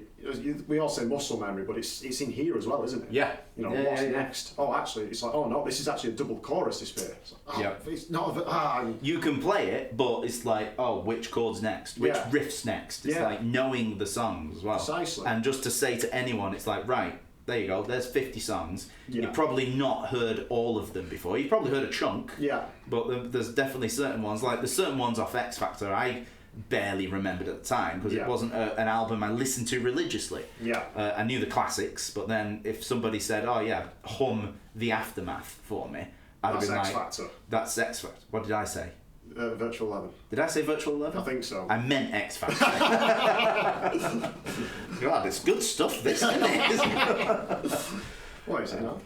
62%? 62? Oh, it's 6.2. I don't know. I don't even know what it is. Wow, it's good stuff. Alcohol free. If it's alcohol free, that'll make me laugh. What's the 5%. It's driving lager. Yeah. Don't drink and drive. So now we're in a band together. That's it. We're in 2 bands together, There we technically. go. 2 bands together. Yeah. So lovely. So, going back to 12 months ago, Yes. Absolva. Yes. So the first time we got on stage together, in a band, same band together. Yeah. SOS Festival. It was, wasn't it? That was the first gig. Yeah. SOS Festival is my family's festival based in Manchester, England. Festival that has been going for about 17 years now. Small independent festival that we run. Oldham, Manchester, to be honest. And it's a small festival. It's a very modest festival, about 500 people or something. Big heart, supporting upcoming bands and bands that just kind of feel like are, making waves and about to make the next jump, to the next level kind of thing. Fantastic thing to do, and if you run a festival, you're going to kind of book your own band as well. So that's kind of what we did. It was a great stepping stone for us. And I think a little bit of the history with SOS Festival was way back in the day. This was going for, like I say, 17 years. So we're talking the Fury UK days and everything and Breakdown and whatever. We couldn't get booked for festivals. Nobody would kind of book us. And so my family, my parents, God bless them, man, because they were just like, all right, if nobody will book us for their festival, we'll make our own festival. Yeah. We'll make our own festival. And at that time, we made our own record label. So everything, we were just kind of like, well, nothing's stopping us, so we're just going to do it. And we made it 17 years ago. So, yeah. I think we're on the 17th or 18th edition of SOS Festival. But we felt like that was a fitting place to kind of bring back this lineup of Absolva. Well, I was there at the start. Yes. Yeah. And then I was there at the rebirth. Yes, there you go. I was going to say the end then, but we won't call it the end. No, the rebirth. Many more years to come, yeah. The reunion, in a way. Yeah, kind of. So what did that feel like? We obviously had a lot of new songs. We still played things like Code Red and Flames of Justice. How did it feel stepping back on that stage again with a band you haven't been in like a decade? Yeah. How was that when feeling? You put it like that, it makes me feel ancient. It's crazy, isn't it? We can say these decades now. It shows how long ago it actually was Yeah. and how, I suppose, blessed and young we were to actually start this kind of business so early. Yeah. It was a bit breathtaking, I guess, because, obviously, I was still coming to the Absolva shows, still coming to SOS Festival, even when I was on my little holiday. Yeah. Obviously, still really good friends with everyone. And, I'd done a few guest appearances with Absolva a few times, like when Vice was on the same lineup. Yep. Because obviously, as you said, Boss and Boss 2 have both taken the kind of gamble on booking Vice. Yeah. It's one of the band, the festival that gave us our first festival experience. That's it. Yeah. And they've always been, very trusting to a lot of these bands that were new on the scene, that are trying to break through to the next level and add something to that kind of CV of musicians. 100%. To say, we have done this festival. It's a well-established festival in Manchester. It's one of the best ones you can play. It's one of the best ones you'll be looked after. But then, when it came back to getting on stage with Absolva again, on the one just gone, it's like a lot of these people have seen Absolva before. Yeah. There are a lot of die-hard fans that loved the previous lineup, but this is something completely new. But a bit of the weight was taken off because you were back on the bass, so it was kind of, you were back to where you felt most comfortable. Yeah. I was in a place where I felt, a bit uncomfortable at first, but when that first note hit, and it was like, right, here we go. This is the way to do it. It felt really, really, it's like a breath of life almost. Yeah. You can kind of do a few things that lead a bit, not stale, but you're not quite in the right place anymore. But getting back onto that was just like, right, this is it. This is the way it should work. And it never really felt like I'd gone. Yeah. If that makes sense. You're kind of looking over and you just see Chris pulling a face at you, and it's like, he's either upset with me or he's having a really good time. I'm just not sure which one it is. Yeah, his faces are certainly unique and a little bit hard to decipher sometimes, aren't they? 100%. I don't 100% know what you mean. And yeah, you're looking over, it's like, I remember this face. Yeah. It's still there. The appearance might have changed a little bit, but it's the same face, same Chris and everything. 100%. Something I really remember, and I was quite taken aback with how Martin was at this show. But this was, I think it was his first show back since he got ill. Yes. As well, because he had something wrong with his gallbladder. And that was when we had to get a dep in for the first lot of Blaze Bayley Silicon Messiah shows, I think it was, in the UK anyway. And we had to get Rich Newsom in for the UK part, Larry Patterson in for the European part. And I was speaking to Martin pretty much every day on that tour. Yeah. Because he was asking me how's it going and everything. And I'm just like, it's going good, man, but I just do wish you were here. Because it's when you spend that much time with someone, you really feel it when they're not there. It's very, very strange. You almost feel, especially, with you being the rhythm section. Yeah. Mm-hmm. It's like someone's cut your arm off. Because again, going back to that conversation, you know what that person's going to do. Yeah. You don't know what he's going to do. Yeah. Fair enough, he knows the parts perfectly, but it's not what you're used to. It's not the same. And it's Rich and Larry, they both did amazing jobs. But the fact of the matter is, I've been playing with Martin, on and off because of Ice Turf and various other things, but I've been playing with the first time I got behind a bass and played on stage with Martin was close to 20 years ago. Yeah. And Chris said up until that point, he's never had another drummer. Yeah. So it's like you build that bond and chemistry so hard. Yeah. And then all of a sudden he's not there, and these two, they're not strangers, but strangers behind a kit for us. Yeah. That feels very weird. And they did do it, they smashed it out of the park. Did a great job. Unbelievable. It was still quite funny actually, because obviously I flew out to come and meet you guys on some of them shows. And it was you did. The European side of it. Yeah. So I got there, hello Luke, hello, say hello to everyone, so Chris, and it's like, oh, hiya Larry, how you doing, mate? And everyone's like, hang on, you two know each other? Me and Larry go way back, because we used to play a lot of shows together when he was playing with Icon. Of course. Back in the day, with Scott Knowles and Reese, and I can't remember names of other chaps, sorry. But that was, and it was really good to see Larry back. Yeah. Because Larry is a phenomenal guy, phenomenal musician, but not only that, a really intelligent human being. He just seems to know something about everything. Yeah. But not in a big-headed way. He's just very he'll talk about anything, discuss anything. It's just. And some of the one-liners he comes out in the van just have you in stitches. Yeah. Anyway, the point of this, was talking about Martin, and we've gone off, but You wanted the Blaze Bayley response. I was, and I got it. Well, the point about what it was Martin on that first show back with Absolva at SOS, Chris said something down the mic, and he was saying, he's like, I really want to welcome back the drummer of Absolva, the drummer of Blaze Bayley, and then he said something like, my drummer. Yeah. Like, this is my drummer. It's like, fucking, come on. But I turned around and I saw tears in Marty's eyes. He's like, he got really emotional about it. And I was like, whoa, this is real. Yeah. It's real. This is not like, Martin is such a unique character.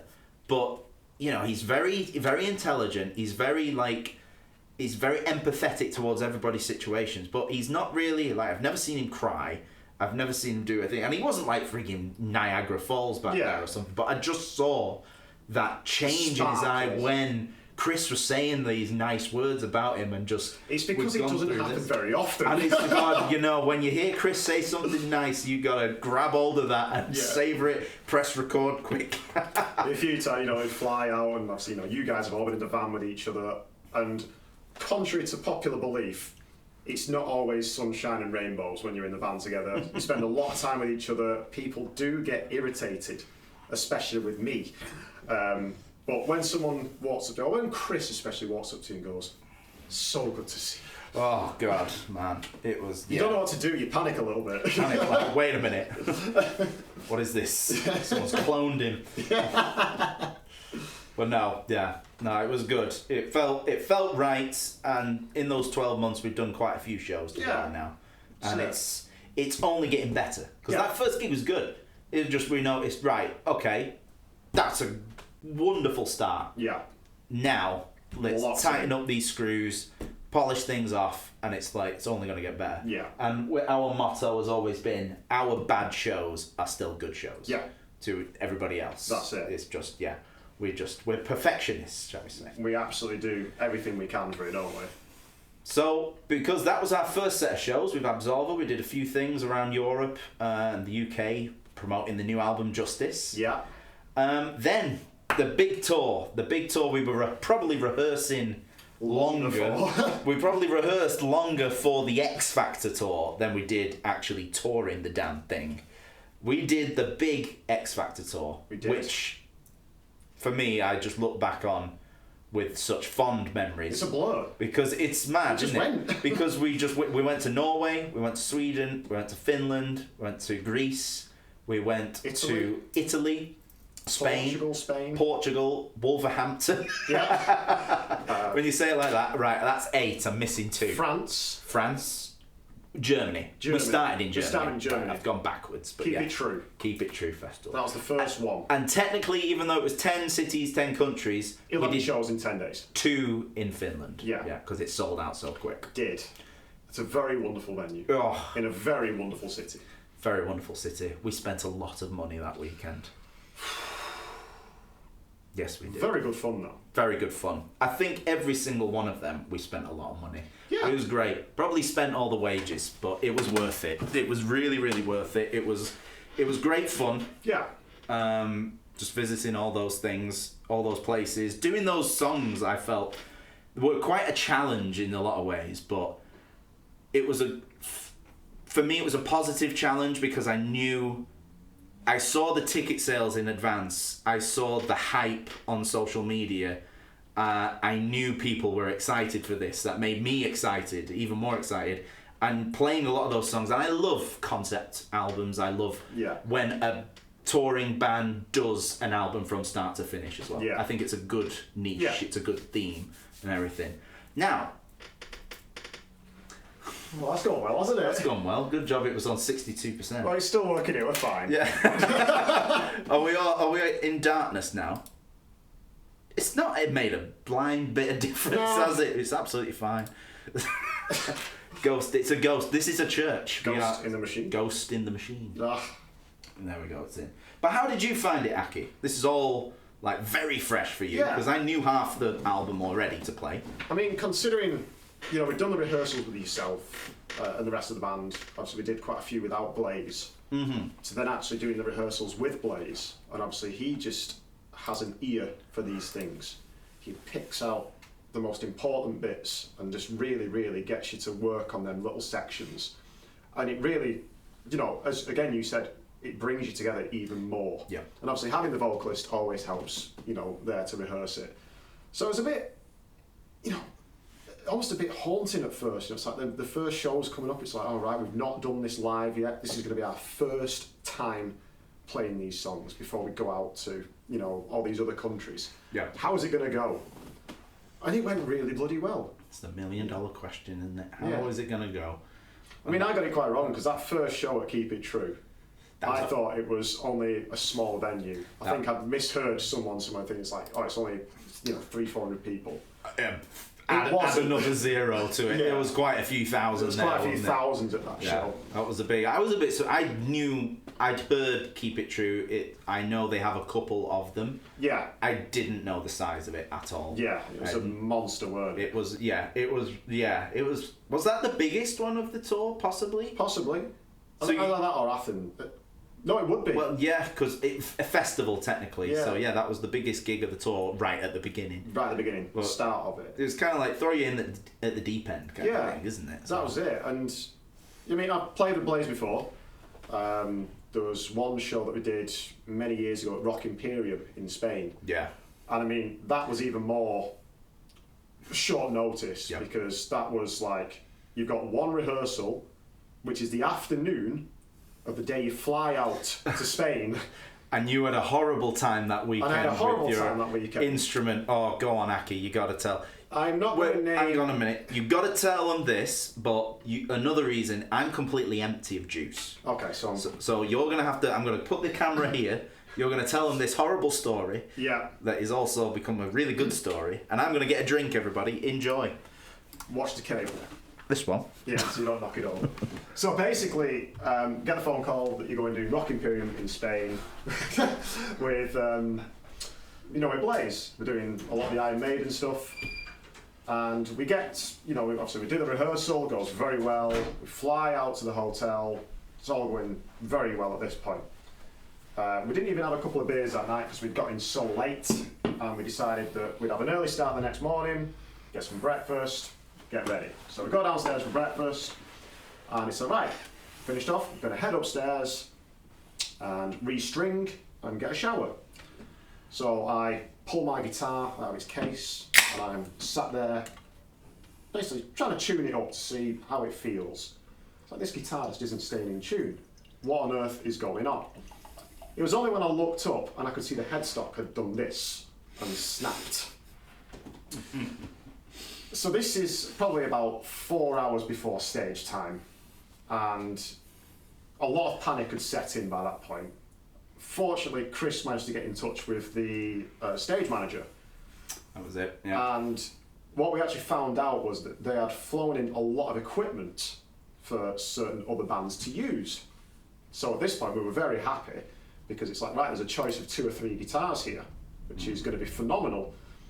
And they pulled out this Gibson Les Paul Special. That's what we like. That's what we want. Obviously is the one that's shaped of an SG. So it's 3 pickups, a little bit strange, but it's like perfect. Got some new strings on it, and they were 12s. And I think we were still playing in E flat at that point. So only half a step down. Yeah. So it's like playing with power lines, basically. Has it run out? It's run out. So we so got through the show, and it's like, as soon as I finished, the crew manager came over. I was like, I need that guitar. It's like, oh God, why? It's like, Doro's using this. I was like, oh right, wow, okay. That's good. And then time goes on. We have a few beers and things like that, and I actually bump into Doro backstage. I said, how did that guitar feel? She went, oh, it was great, but God, I couldn't bend the strings properly. It's like, did no one restring it for you? It's like, no. So you just had 12s so she on had it? 12 to 60 on it. But yeah, because you like your heavy strings. Yeah. I like my heavy strings as well. That was it. It's the way to do it. Yeah, it's a much nicer feel. You got a bit more to grip onto and things like that. But I'm not going to name any airlines' names, but Brian Flights. We can, sort your attitude out. Because it was a very upsetting day on a very memorable occasion. Yeah, big gig, but you've already got enough pressure. Remembering the songs, this is a new band, I'm depping for it, big gig. Yeah. The last thing you want to do. All these Iron Maiden fans at the front. It was 30,000 people. Yeah. Like, that was the thing. It was 30,000 people. I were the biggest show I've ever done in my life. And then the stress of your baby guitar. Yeah. Taking such an injury like that. Yeah. Then you've got to use a complete strange guitar that's completely alien to you. Yeah. It was a hell of an experience. I feel for you. I feel for you with that one. But, do you know what? It was absolutely fine. Yeah. Because this is when you realise the professionalism of the people that are around you. You know, obviously Chris was straight on the phone, got a choice of 3 guitars sorted within 10 minutes of this happening. There you go. I mean, I pretty much was crying in the shower. Because obviously I had a bit of extra time to not have to worry about my guitar being in 2 bits. Because, well, if anything, it kind of makes you highlight more because it really makes you pay attention to what you're playing more. Yeah. A lot of these songs I've never played live before, let alone with Blaze as well. Mm-hmm. It was always going to happen. It's going to happen at some point. We'll take a brief moment with that. We'll come back to that. I'm almost at the end of my questions. But Eric has just sent in a load of bits. What a guy. What a guy. What's he sent? 1, 2, 3, 4, 5, 600 bits. Thank you so much. And Alan Fletcher with the 500 bits, and Sean Miles were on 105%. Why has everybody just done that all in sync with each other now? So we're definitely doing the raffle then. The bad news is someone now might actually win a Kiss CD. Someone might win a Kiss CD. What are you going to enter? I don't know if I can do it on here, can I? I don't know. How do you do it? Oh, you will. So as soon as I enable it, all you have to do is put exclamation mark me. Yeah. Well, you can do it because you've never done it, have you? So you can enter your own raffle. I can do it now. Luke can be a part of this. Well, no, technically I did. Do you know? Were you in the stream where? Yeah, but that doesn't count. It's from your account. Where I won it. It came up and it said the winner of the raffle is Luke Appleton 666. Right. Right. We're doing this again. Yeah, let's start again. We're not doing that. We're not doing that at all. Oh, fantastic! That's brilliant. Awesome. Thank you so much. Thank you very much for getting us over the 100% goal for the 4,000 bits. That's fantastic. So we will definitely be doing the raffle. We will. So what we'll do, I'm literally on my last 2 questions. We're going to finish that off. We're going to do the raffle, and then we've got a little game here. Little game for you, Aki. Yeah. It's all mainly directed at Aki, but you guys can help in the chat if you get stuck at any point. So definitely. But let's address the chat for a second. Can I borrow your iPad? You may. Mine has died. Oh. I'm not prepared. Question for Aki. Aki, are you still working full time? And if so, how do you combine this with your music? Not very well. I'm very fortunate in that I can be very adaptive with my line of work. Don't have to worry about it too much. I'm quite free to move around in my place of work. So, fortunately, it's not too bad. Could be much worse. Luckily, I'm not kind of, bound to a single location. I can work from several different spots. I think it's probably the best way to describe it. I think that's a very good answer. Well done. Yeah. Vojtak, hello. Welcome. Hello, Luke. Hello, Vojtak. Alan Fletcher, I hope I don't win the Kiss CD. What a guy. What a guy. What a guy. Evil Henrik, let's call them Brian Eyre. No, you see, you can't put the name in. It's got to be Brian Aero. Brian Fair. Brian Fair. I remember my bass broke like 10 minutes before a gig once. I hid in the toilet and cried. Ethan. Dude, you got to hold on to these stories, man, because they'll be good for the book one day. Do you know, ironic? I mean, that's not the first time that guitar had a neck break. Oh, really? Because another one happened at SOS one year. Back in Ratcliffe. The Hercules stand that my SG was on failed. It's horrible. It's it a just horrible kind of feeling. Dunk, like that. I remember my worst... I've never had any... Touch wood, because if that breaks, that... Oh, God. Because you can't get them. You can't get them anymore. And I've even had a look online at... Google Shopping, Google Marketplace, whatever. Facebook Marketplace, Gumtree, secondhand shops, Tommen, anything. They're not there. So at the moment I see somebody selling a Chapman bass of that kind or the other kind, they've got another one which was more psychedelic kind of look.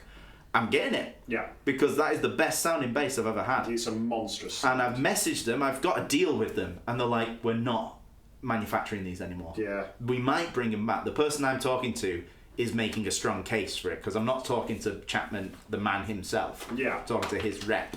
And he's saying, I always say to Rob Chapman every year, I want the basses back. And I'm like, dude, you got to do it. Yeah. You got to do it. Make a signature Luke Appleton one. I'll be right there with you. Just come on. That's it. Let's do it. We'll have it. It'll be fantastic. I have got a good one actually. A good question. It's a bit of one for how we work. You've got a question for me? I do, yeah. But Holy shit. It kind of goes onto the back of what Eric was saying with work then. So obviously because I disappear off quite often with work. Yes. And go to all these faraway places and all these weird and wonderful countries. When I get back, a lot of people say to me like, you know, what is it you do? Like, why is it? What have you been doing? What kind of music is it? And you say like, you know, I play for these two bands, I play for Absolva and Blaze Bayley, heavy metal, etc. They go, oh, I've never really listened to much heavy metal. Heavy metal. And they say, what would be the song to get me into heavy metal? So what is like your perfect introduction to metal? The kind of gateway song, gateway band. Not necessarily it's a gateway band, but if you had to show someone that never listened to the kind of music that we listen to now, what would be the one song that you would show them? Chat, it's over that way. Keeps changing cameras when I'm not looking, it's strange this. If it's the same question to you guys. If you had to show someone metal as a genre, what would be the song that you showed that person that's never listened to metal before? What would be the one you show them? Back to you. That's a pretty good question. I like it. This is going to be slightly long-winded because we have been told that we are a pretty good one for that. Okay. Because going back to Alan Fletcher recently, I coincidentally had a kind of similar conversation with him recently, and he brought his partner to the show in where were we? The Limerick. It was the Limerick show. Yeah. In Ireland, and he admitted to me that she's not really like listened to Blaze Bayley much at all or whatever. But he was saying to me on our last bass lesson that since then he's caught her like listening to Blaze Bayley in her spare time kind of thing. And the cheeky backhander listening to and then he was like, wait a minute, I'm listening to Blaze Bayley, I didn't put this on. Yeah. So it was like, I'm quite happy we kind of fit that bracket a little bit. We've definitely been said that like people have come to an Absolva show with their partner or something just to be there for just, you know, support. To support, kind of, you know, emotional support. Come out for a drink. Yeah, come out for a drink and everything. Yeah. And then they've come up to us after the show, it's like, I don't like heavy metal, but I like you. Yeah. And I'm like, well, you might like heavy metal. Because a lot of the time when I was in school as well, and I was getting into all this, that complete stereotype of where all the people that don't listen to metal or don't understand it just think you're Cookie Monster vocals, you're just shouting down the microphone, and it's nothing. Worship Satan. Worship Satan, and you're just a dirty mosher or whatever. Yeah. Like that. It's all rubbish. We all went through it. But then, like, a few years later, like, I see one of those schoolmates again, and they're listening to, like, the Foo Fighters, Nickelback, AC/DC, or stuff like that. When they all said to me, it's like, oh, rock and roll is just shouty noise. It's like, well, why do you like all them bands? You know, I'd call them rock and roll kind of thing. So it's just nonsense. But I mean, I had it at school all the time where, you know, it's like, you know, you start growing your hair out, you're getting the long hair. And now I see all these people that I used to go to school with. I mean, I don't see a lot of them now, granted, but when I do see these people, it's like, well, you've got long hair now. Yeah. And you're also listening to this. And last week you went to this concert, which is one of the heaviest metal bands around. Yeah. So what was all that about? Yeah. And it's quite humbling as well when you come back to it. You know, I've been out in kind of like the hometown a few times, had a few beers, and that person walks on and goes, and they put their hand out and go, "I'm sorry, I was a dick." Yeah.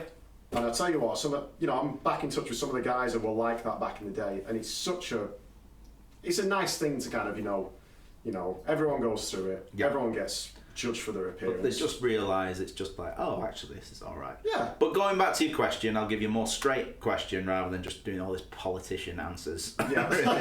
But I often thought, and have done this with people, it's like, oh, give me an example. And I would say Alter Bridge is a good start. Yeah.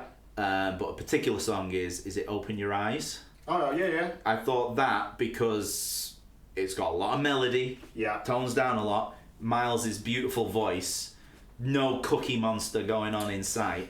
So it's like, yeah, there you go. So I always thought that was a pretty good start. Yeah. You know, and because they've got some heavier songs as well. Yeah, of course. But even the heavier songs are still very melodic and everything. But, Yeah. But I'm intrigued with what the chat might say. Yeah. Shall we have a little Let's look? have a quick look at them. Honestly, Black Sabbath Paranoid. I mean, yeah. Get it? Yeah. Find My Identity.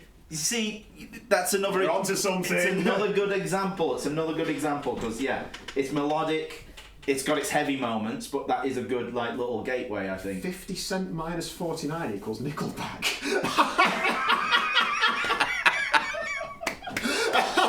Bravo. Who said that? Evil Henrik. Of course he did. Yeah. Of course he did. Bravo, man. Bravo. Pull Me Under. It's a very good one. Dream Theater. Dream Theater. Yeah, I like that. Hallowed Be Thy Name or Fear of the Dark. Yeah, I could see that. Dio, Holy Diver. Yeah. See, these are all still a bit more pulled back than what I was going to say. What were you going to say? Mine was A Farewell to Arms by Machine Head off The Blackening. Yeah, it's a lot. Yeah, we are a bit more pulled back. But there's a reason for it. Yes. Because it starts off with a lot of the kind of clean, melodic stuff you get in metal music.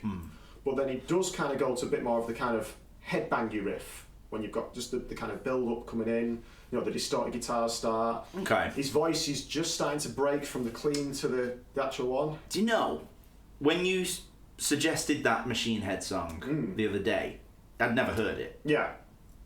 That was Rob Flintman. Yeah. Sounds completely different. That's it. He's a lot more... The later albums have been really incredible for that kind of...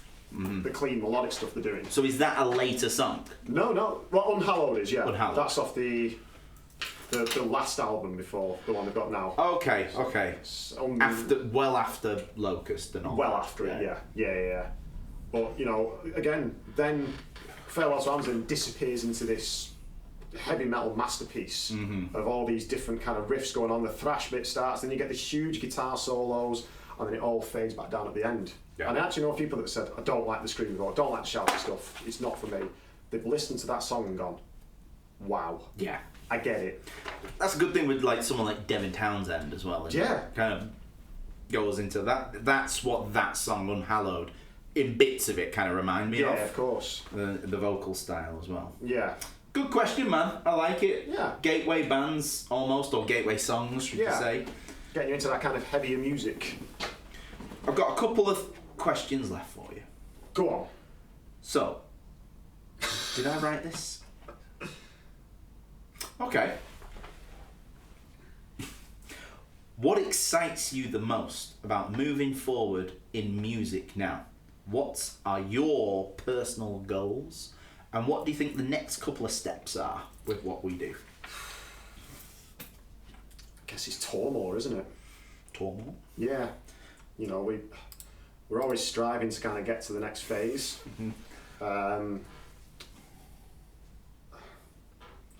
Just to keep going.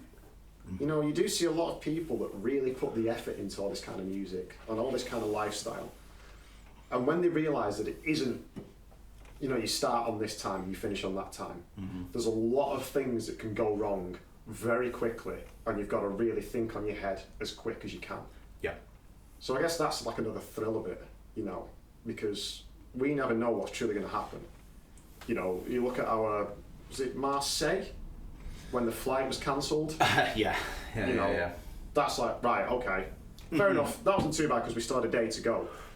But if that was that day, things would have changed a lot. Would have been upsetting. Yeah, because Could have been disastrous. We probably still would have made it just in time, but God knows what would have happened. That was the last show of the X Factor tour. Yeah. We'd had no delays or no problems all the way through that tour. That was, you know, all the shows were spread across several different weekends, several different flights, connecting flights. Yeah. Never had any problems apart from that one show. You could kind of strike that as a win. It was very much a win, weren't it? And we got to have some lovely Irish stouts as well.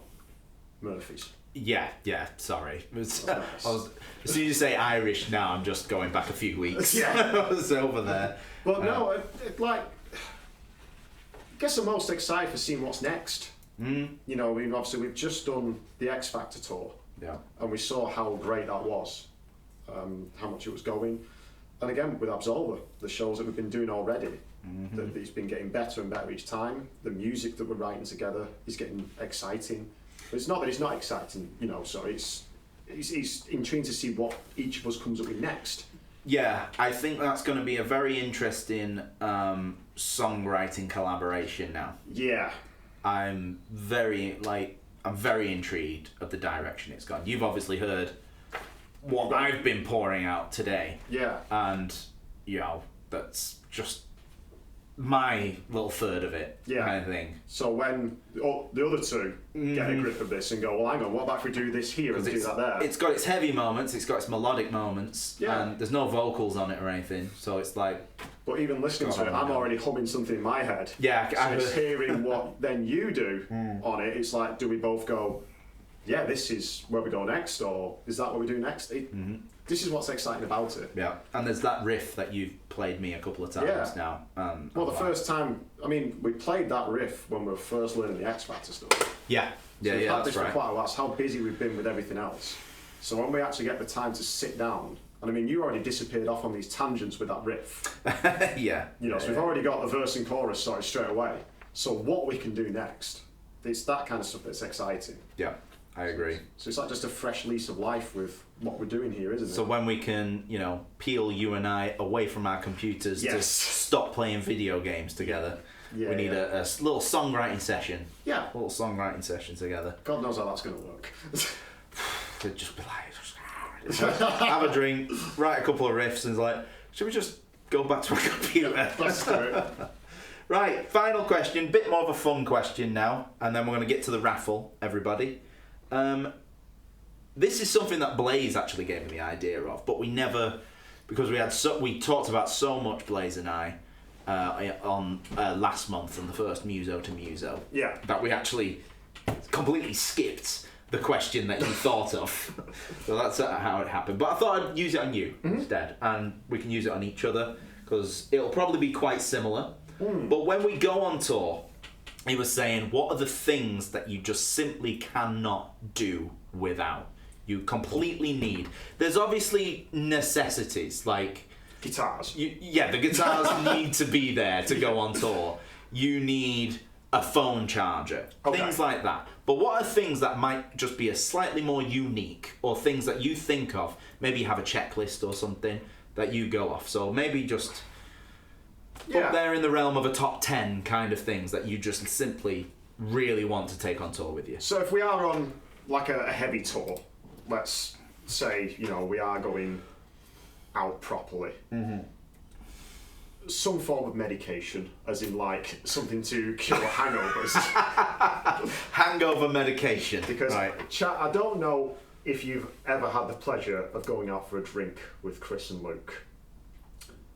However much you think you need to prepare to have a drink for, or however much you think you're going to drink, maybe double or triple it. And that's probably close to what it's like, because you will have a sore head. That's a promise. So just the usual, you know, whether it's paracetamol, whichever. The Fizzy Good Make Feel Nice is... Please tell them what that means. The vitamin C effervescent kind of things, like Alka-Seltzer, stuff like that. Fizzy Make Good Feel Nice. Fizzy Good Make Feel Nice. That's where it came from Black Books, isn't it? Is that from Black Books? Yeah, it's from Black Books. Oh, I love that. I can't remember... Obviously, not Bill Bailey's name. I can never remember the two's name. The Irish lad. The Irish lad that's in Shaun of the Dead that gets how he's got through. Yeah. If you know the name, please let us know. But that's a necessity. That has to come with us. But also, we do spend a lot of time in the van with each other. You're on a lot of airplanes, in a lot of airports. Keeping the vitamin C up is incredibly important. You know, you've got to keep off any illness, because the moment one person gets ill, it's game over then, isn't it? It's just, well, it's not game over. We still get the show done, but as soon as one person gets it and you're still out there for a couple more weeks, it's just... That's it then. Filters round. You've got to have some like amazing immune system if you're not getting that. Yeah, so you keep topped up, keep hydrated, all that stuff. Because we would get withdrawals otherwise, definitely the Steam Deck. Steam Deck. If you don't know what a Steam Deck is, it's basically a portable gaming console. This camera. I've changed it. He doesn't tell me he's done this. It's a portable gaming console that we can still go online with, etc. It's just like bringing your computer on tour. Mm-hmm. We spend a lot of time in airports, spend a lot of time in hotel rooms, sitting around doing nothing. Mm-hmm. Something to pass the time, rather than watching television in a language that you don't understand. Backstage when you got a few hours to kill. Yeah. You can just boot it up, get started, job done. Yep. And probably the last thing, I'd say my tablet. Yeah. Movies and stuff. Yeah, because obviously working full time and then gaming full time. Gaming full time. All the extras that we do. Never really get a chance to watch a series. You know, you hear all these series that have come out. So, like, I got the opportunity to watch Landman. I'm pretty much halfway through Stranger Things 5 now. Nice. You know, so actually being able to watch these things it's incredible. Yeah. So they're probably the top 3 at least. Yeah. No, that's good.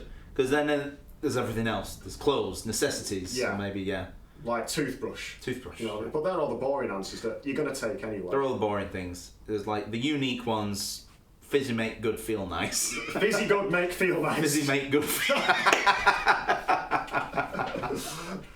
whatever it is, some Barack Obama or whatever you call it. Steam Deck. Yeah. Yeah, I get it. It kind of just makes it all better as well. It rules the one. Yeah. If I was going to say it, it'd be very similar. Very, very similar. I've got all my blingage.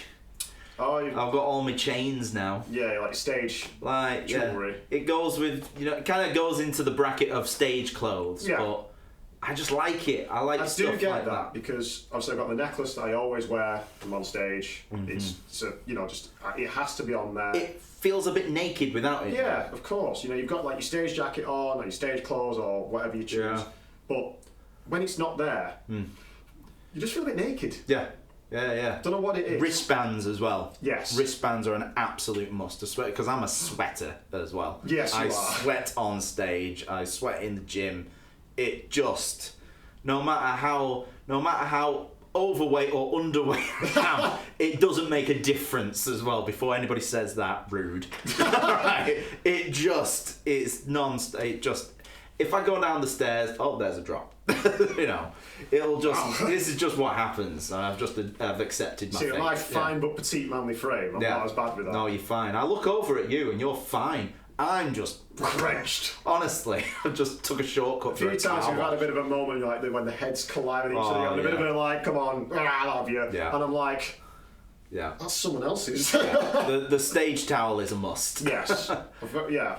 Mainly for you guys. But my as well as I've got the Steam Deck as well. Yeah. I've got the Steam Deck because we like to play games together. Yeah. But mine are those resistance bands. Yeah. As well. I love having those resistance bands because again, I like to just exercise and try and keep fit. I mean, this probably is like the killer because I drink a load of this or a load of Guinness and then I just want to eat all of the pizza. Maybe what it is because you're drinking it quite often. You're just sweating it all out. Sweating it all out. It's a natural way of doing it. This is it. Exactly. But to be fair, it's probably a good thing you bring them resistance bands because if not, you end up doing press-ups in the dressing room and I sit on your back to get you to do the heavier press-ups. Yeah, that is a thing. That happens a lot, actually. I love that. So yeah, well, there you go. Those are the must-haves on tour. It's raffle time. It is raffle time. I've done the Chris at Luke and Aki drinking. You've done... Henrik, no offence. It's not what he's talking about. We were sat having a casual drink in the hotel. But yeah, that's not the night out. That's not the night out we're on about, definitely Believe me, if we have a night out drinking, you will not see me the next day. There's one dude that has completely annihilated me and Chris. And that is a German man in Neuenhaus, Germany. Holger. Who is just... He's like the Terminator. And he really is the Terminator. And I've never ever seen anyone drink like that before. It's just drinks like he doesn't want to live. That was the kind of point. Was that just... the next day when they went out and then carried on a bar crawl on the way to meet you for another drink? Yeah. Just constant. Every pint was like 2 shots of Fireball each. every pint. And there was a lot of pints. And it just kept on going. And then there was a point then I got to... We were up local. We were in like Whitefield or something, which is only like a couple of towns away from here. And then he was like... in this final bar, we got sat down and we were on these stools and I just went like this. And then... just out for the count. And I was like, this dude is mad. I think I've only ever seen that like once or twice for you, and it's because I've joined about 3 hours later. Yeah, dude, man. Yeah. It just... I have very much learned that eventually you'll get to a point when you're drinking with the Appleton brothers, or the Appleton family in general, because you're all very good at it. I mean, mum and dad can sup it back, definitely, not as much as they used to. Believe me, I know. they definitely knock back. My mum was always the vodka. I mean, she drinks all sorts, but yeah, the vodka was definitely her tipple. Yeah. And then my dad was whiskey. Yeah. They could just like knock it back. Like there was no tomorrow. No sorrow. No sorrow. But yeah, you get to that point with you guys, and it's like, right, they're all having a pint. I'm going to slow down from it. I'm going to have a pint after they've had this next pint. And it saved me on numerous occasions, that. You know, I kind of like it, but it's an expensive little task, though. It is, isn't it? It really is, especially when you're in places like Finland and Norway and Sweden. It's like, I'd rather be a lightweight. Yeah. Yeah. Yeah. We're just going to have to go on a big detox, have 0% body fat or something, and just be like, Who are you? yeah. What's wrong with you? Detox. Here's to a detox, everybody. My 0 alcohol Guinness. Anyway, right, Raffle. we're getting away from it. What's all this?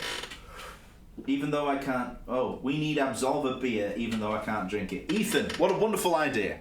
But yeah, we'll wait another 5 or 4 years for you to drink it. We're going to do the raffle, everybody. You've got points to redeem.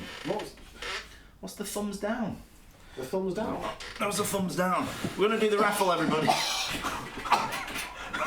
Oh! What happened? Did I put the treasure chest on your foot? That was my toe. Oh dear. I'm so sorry. Did that hurt? Did it hurt? Start the raffle. Right, everybody, we're going to get the raffle going. I'm going to get it set up right now. Why don't you talk to them whilst I get it set up? Do you want to have a look through the box? Maybe show them the box? Well, we'll see what we've got. Yeah. You could, Bear with me. I will... you get that open, maybe like show them a few bits. I've added a few bits to the raffle as well. Let's have a look in the box. Ah, very nice e-vial patch. That's very cool. That is very cool. Ooh, you've added some Iced Earth t-shirts. Now these are all very well folded. That's fine. What's up? What's up with that? Nothing. It just means I've got to fold it back up on camera. Yeah, Very now... cool. Oh, it's a Cyprus one. It's a special one, that. Very, very rare. However, it does not fit me. So... Be a shame if that went missing, wouldn't it? Oh, you're going to enter the raffle now. Oh, Alright, everybody, as he is doing this, I'm going to start the raffle. And now all you need to do in the chat is put !me to enter the raffle, and you will be entered automatically now. Subscribers get a few extra tickets. Non-subscribers get 1 ticket. Subscribers get 6. You have to be a follower to win the raffle. So if you haven't followed yet, press that follow button. You have to do it. What have we got then, Aki? Lots of nice plectrums in here. Lots of nice plectrums. I know that obviously when we do this, we go through a lot of these, so We do I'm going to save a indeed. bit of time on that. It's a very nice, and I think that's a Final Frontier top. Iron Maiden Final Frontier, yeah. Yeah, it's a very cool one. Now there is. Oh, you've shown what we've Oh no! You cannot reveal what it is. We're not going to reveal what it is. You are going to pick 2 of those bubble wrapped items at random. Complete random. That looks like a. Iron what? Iron what? Iron what? Iron what?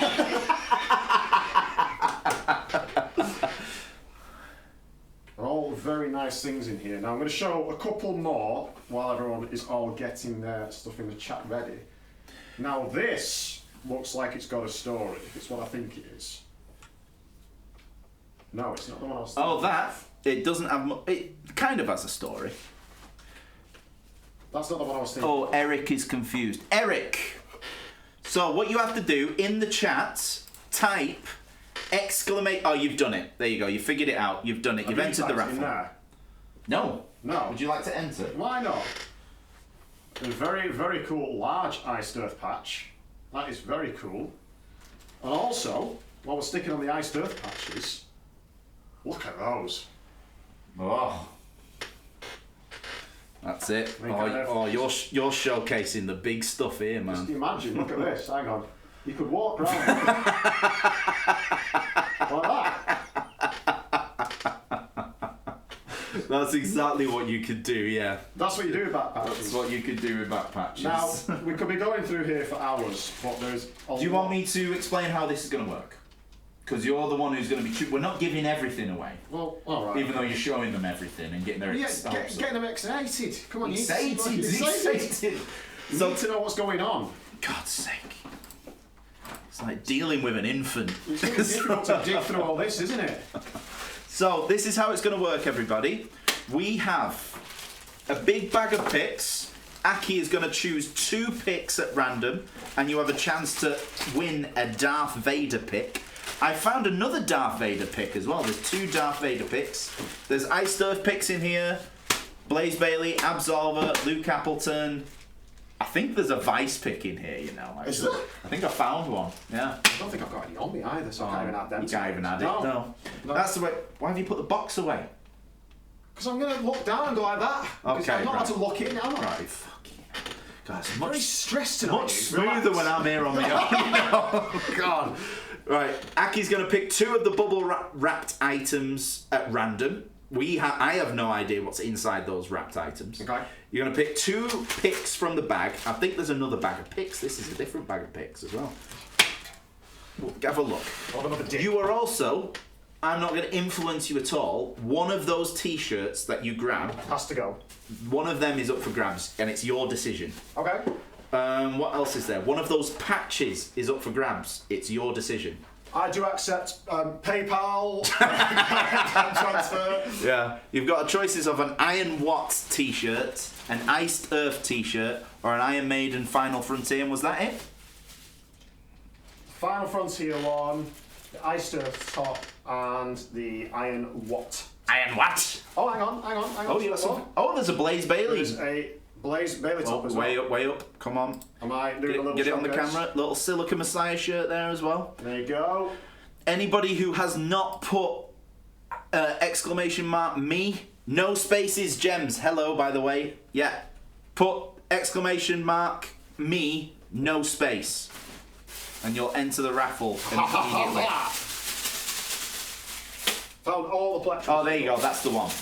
So what's in this bag of picks? There's another t-shirt as well, Luke. Oh, The wow. t-shirts we got buried in here. Oh, that was a Johnny Cash pick. Oh.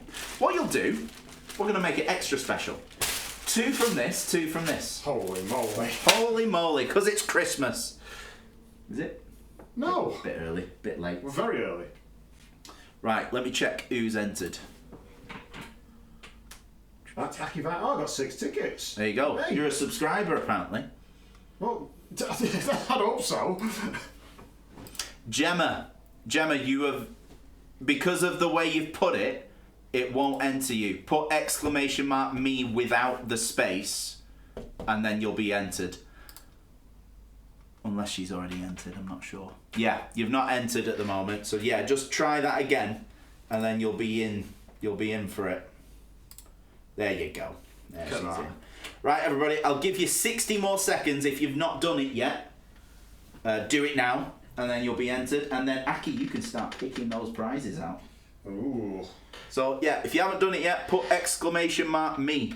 There you go. Nice one. Oh, we've got a first-time chatter as well. Thank you so much. And, yeah, for anyone who hasn't done it yet, you have to be a follower to win in this raffle. Okay? So you can only get the prizes if you are a follower of the channel, and then you put exclamation point me, exclamation mark me, depending where you're from. Don't give me those eyes. You're like, exclamation point. Exclamation mark, don't mind. Yeah, I say exclamation mark. That's fine. Yeah, but I say exclamation point for our American viewers. No one's perfect. By that, there's only one specific American I'm talking about. Kevin. You know who you are. I don't think he's even been in yet. Well, unless the biogenerator's been here. Gemma, you've done it now. Marvellous. Thank you very much. You've entered. Right, how much longer have we got? I'll give you 10 more seconds. Well, you can transfer the camera over to you. To me? Yeah, I'll get some prizes. Okay. Yeah. On the Are point. you going to not reveal them? Like what? Oh, no. You pick the prizes. Transfer the camera over to me. Hello. Hello, everybody. If US is A, why is there a US of B? I don't know. Lots of riddles going on tonight. But yeah, Aki's going to go pick out these prizes now. The prizes are going... He's going to pick 4 guitar picks at random from 2 different bags. He's going to pick a T-shirt at random. He's going to pick... This is actually a bit of a bonus one, that. So that's the first bag. Oh, has he? Yeah. Oh, That's exciting. a bit of a bonus one, that. Oh, and on top of that, there are some other things. There's some standard things I kind of give to every prize winner as well. It's lots of pictures of me. Don't say anything. I am trying to hold it together here, Shatty. Lots of little signed picture cards and stuff like that. Have you got anything to give to the raffle, Aki? I can add some of my guitar plectrums, because I'm sure there's somewhere. Okay. Have you got anything valuable? Anything valuable? I was waiting for that. I was building that one I'll up. move this over there, shall I? So you don't reveal them, shall I? Oh yeah, no, I Bloody think. good job there, aren't you, boy? Bloody hell. Well, come on. I'd like to, finish this stream sometime in February. Are you finished? Yes. Do you know? Have you picked 4 guitar picks? Yeah. A T-shirt? Yeah. A patch? Going to the bottom of the box here, man. And then 2 bubble wrap items. 2. 2. Well, the way I've done it is if it feels like a smaller bubble wrapped item, then 2 of them. If it's a bigger bubble wrapped what about item, it's just 1. What of that one? I class that as a larger bubble wrap item. Right. Okay. Let's see. Let's give the people what they want. They want stuff. Let's make some room in here, shall we? God. Look, you said make it good. Yeah, you're doing a wonderful job. USA to USB. I understand, Henrik. Okay. I understand. 1 T-shirt. Yep. 1 T-shirt. Yeah. You've chosen it. Yeah. Good. 1 patch. The big ones. Or the little one. Let me see. Oh. It's your choice, dude. No, it's look your for that choice. one. It's Look your for that one. choice. Yeah. So I've got Yeah. the patch. Yeah. Got 2 bubble wrap items, a T-shirt, and the plectrums. And you got the picks. Yeah. And then all the other goodies, they just get sent automatically. Yeah. Yeah. Perfect. Cool. Are you ready? I think so. I'm going to put the camera on you. Right. Well, I'll try and do this correctly so it disappears. Shall I pick the winner or shall you show the prizes first? Which way do you normally do it? I can't remember. Let's go against the fold. Okay, so which one? I don't know. You choose. You're the guest. We'll show the prizes. Show the prizes. We're showing the prizes first. Because then we get to do our favourite thing. Here's what you could have won. Here's what you could have won. Bit of bullseye, bit of bully. bullseye, Bit of bully. Right, camera on you. Yeah. Here we go. Here we go. Okay. So the first thing is the patch, and it is that very, very, very cool Evil patch. Really good quality. Feels nice. Good, good. Infected Nations. Good album. On the thing. Second album of Evil, I think. Not that sure. Because I just really wanted to say it. It's the Iron What? What? T-shirt. Iron what? So that's a very cool T-shirt in a nice size. What size? 3XL. That's not a 3XL though. Hold it up again. But it's not going to be. It's one of these not quite ones, isn't it? That's like an XL. Yeah. I like to whatever country we got that from. That's a very If you gave that to a person of a 3XL, I think they'd be very upset. Yeah, exactly. Let's put it like that. Yeah. Okay. Are we unwrapping these? Yeah, unwrapping. Yeah. Oh, dude. Nice. Yeah. Yeah. So it is a Gamma Ray Live VD. DVD for the fans who understand that. Hell yeah, the Awesome Foursome live in Montreal. Live in Montreal. Jean Chevalier, you are a bit late. You've just entered. It's a good job we showed the prizes first. Now I just realised it is another pack like that rather than... It's fine, isn't it? Or should I do something different? It is fine. Choose another pack though. Yeah. Because it'll be a bit more variety. This one. Beautiful. So this one is a first CD, Final Frontier. Second one is a UFO, Best of UFO. Ah. Now that is a very cool one. Some very, very cool tracks. Chris will enter the raffle now. Chris is going to enter any time now. He'll probably have it already. He's probably got it 3 times. Fantastic. So we've got a couple of CDs, a DVD. VD. Them over there. Okay, and the guitar picks. So the first one... Okay. Do mine first, because that's a bit more common. Is the Luke Appleton Medusa plectrum. Very large triangles. Let me focus it quick. Brilliant. I assure you it's a lovely looking plectrum. It's a very nice pick. The second one is a pick game. Now it's in the font of Squid Game. Squid Game. Got a Squid Game guitar pick. I'm going to try and do this slowly so it focuses. Oh yeah. Oh. There you go. There you go. Well, that is very cool. Squid Game guitar pick. Yeah. You collectors out there. Now, this is the one, though. This is a bit of a different one, this, because you said to pick out 2. But I've been naughty. Because selected a pick pack. It's a pick pack. A pick pack. So there's actually 3 plectrums in here. Oh, I'm broke and bankrupt. That's it. So the first one is a Chucky one. It's got Chucky on it. Yeah. And it says on the back, wanna play, it's crossed out, looking that way, trade with, I think it's Yves, isn't it? YVES. That's the guy who made the picks. So he was actually my pick guy for a while. He designed the Snake Eyes one, the Medusa one, and a couple of the others as well. This one's fantastic. What is it? Yes! So, yes! If you've ever seen the movie Ice Age, that is the squirrel from Ice Age. That is awesome. You see, whenever I pick the picks, it's always just Luke Appleton. Well, I did have that problem. You're like, no. There's quite a lot of Luke Appleton players. There's a lot in there to get rid of, you know? And then the last one is my precious. It's a Gollum plectrum, everyone. Dude, this is the best prize in a while. Yeah. Let me have a look at that. I didn't even know I had that. Can I withdraw this one? Nope. You want to give it away? Oh, that's awesome. Now, just in case you feel like you're being ripped off when these prizes arrive, I'm going to put them all in the special pick pack so they don't go missing. Don't look at me like that. So you're all going to see me seal it now. Ready? Right then. 1, 2, 3, 4.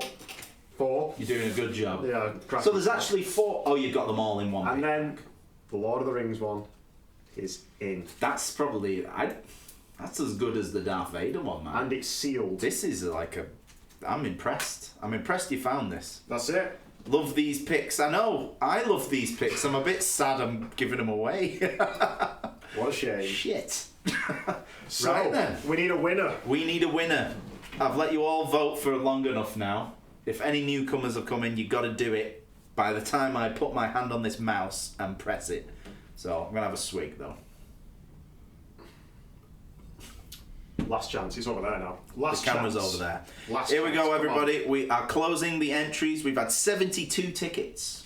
It's not bad. That's 40 more than 32. 32. Here we go. Closing entries. Pick a winner. This is what I do. You've got like a proper inside look of how I do this. That's it. It's good, isn't it? Boring. Can I just watch it instead? I'm joking. Sorry, it's very exciting. Come on, who's the winner? If it's you, If it's me, I'm gonna laugh. but I have the ability to pick a new winner as well. I'm just gonna win that one guitar pick just to wind you up. It's Sean Malls. Sean Malls has won it. Well done. Well done, darling. You have done it. Sean Malls. Right. So, this is how it works. We need to communicate after this. Send me an email, send me a Facebook message, Instagram message, whatever. I need your address, Sean, and then I can send you all of these goodies. Let's go through it one more time. What has he won? One more. The fantastic pack of plectrums. It's somewhere. The pickback. The Best of UFO CD. The Final Frontier Iron Maiden album. The Gamma Ray Live in Montreal DVD. The Evil Infected Nation, was it? Infected Nations. Infected Nation patch. And the last one was, and I'm going to unwrap it again so I can say it properly. What size t-shirt are you, Sean? The Iron What? What? T-shirt. If it's not your size, you can give it to a friend. Yes, that's how it works. But yeah, nice one, dude. Yeah, give us a message after this. And yeah, I'll make sure to get that pack to you. Congratulations, Aki. Very nice. Well done. Not bad prizes, were they? Not bad. That's the best prizes I've given out so far, in my opinion. It's because it's not your stuff. It's not my stuff. That's, yeah. Well, it's the picks I'd had no idea I had. Yeah. Very good. So we always find these extras though, don't we? Right.